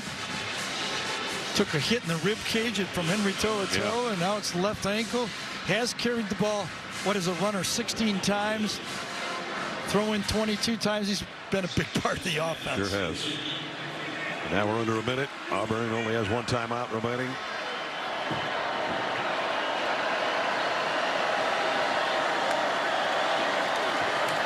Anderson, To'oTo'o coming, incomplete pass.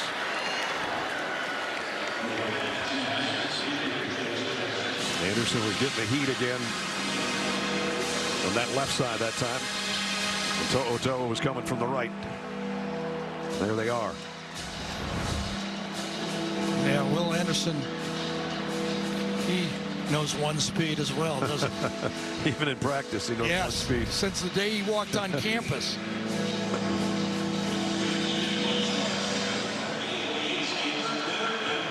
They're down at 15.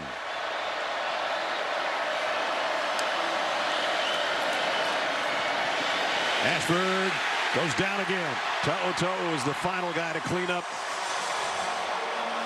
But he got a lot of help from Jamil Burrows. Yeah, you wonder if when Robbie Ashford tried to turn on the Jets, there was no fuel left.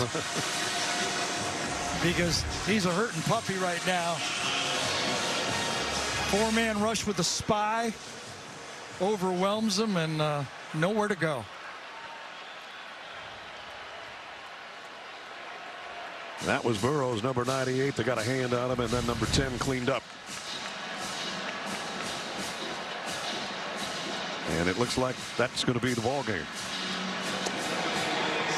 There will not be a 4th down. There will be a Band-Aid for Henry when it's over. That's how linebackers are supposed to finish games, looking like that.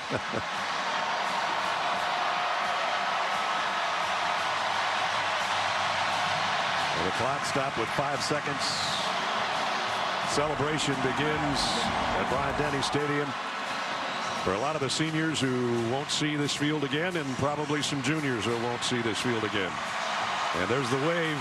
Well, that's a big signal, isn't it? I think so. Sure seems like it. A fond farewell, if that's it, for Bryce Young. What a career at Alabama. What a game again today.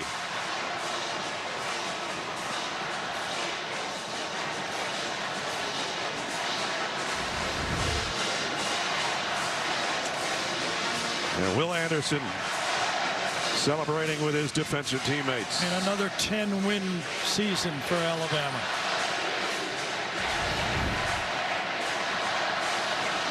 (49-27). Jenny's with Nick Saban. Coach, many of your players just played in their final game here at Tuscaloosa. How significant was it to send them out with this Iron Bowl victory?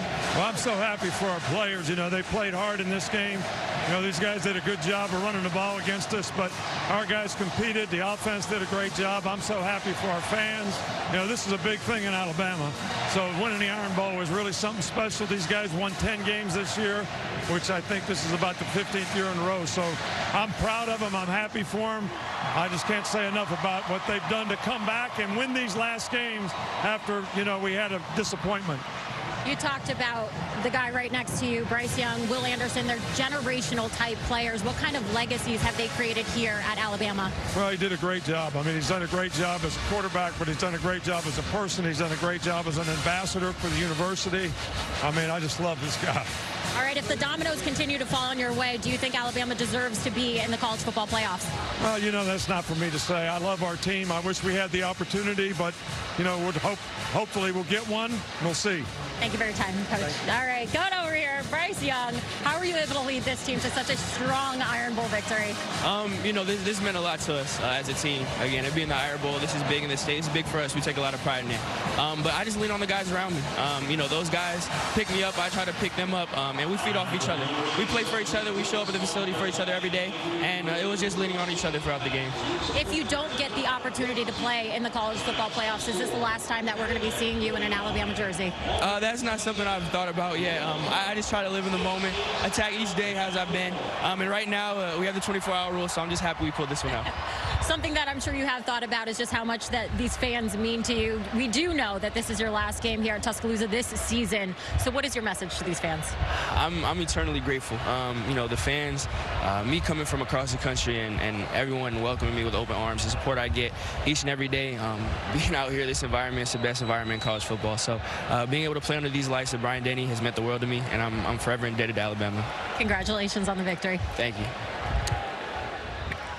Well, another superb performance by Bryce Young and the entire Alabama team to win this one 49-27, the 87th edition of the Iron Bowl, and a 10-2 year and what could have been, what still might be. We don't know. There's the two quarterbacks share a moment down on the field. And Bryce Young, this reaction from the sold-out 100,000 that have watched him be so good for so long, and Will Anderson as well. Big smile on number 31's face, as that might be the last time we see him in an Alabama uniform as well, be it playoff, bowl game, whatever the case might be. Yeah, he might not be telling us his intentions, but his body language, you haven't seen a guy do that before that planning on coming back, did he? No. Seems like he's proved about everything he needs to prove. I'd say Heisman Trophy. Yeah. Playoff. Could go #1 in the draft. Who knows? Who knows? Both those guys might go in the top 5 in the NFL draft. So now it's time for the play of the game, presented by Jersey Mike Subs. And Bryce Young, one of his big plays, his many big plays today. The guy that he found to send the game to overtime last year and found him in the end zone this year. This is how Chris Stewart called it on the Alabama Radio Network. Play action to McClellan. Bryce again with all day, firing towards the end zone. Brooks, catch, touchdown, Alabama. 33 yards, Ja'Cory Brooks. He tied the game with Auburn late last year. Today, he gives Bama a 2-score lead late in the first half. And that part of a 3-touchdown performance in the air from Bryce Young, one on the ground as well.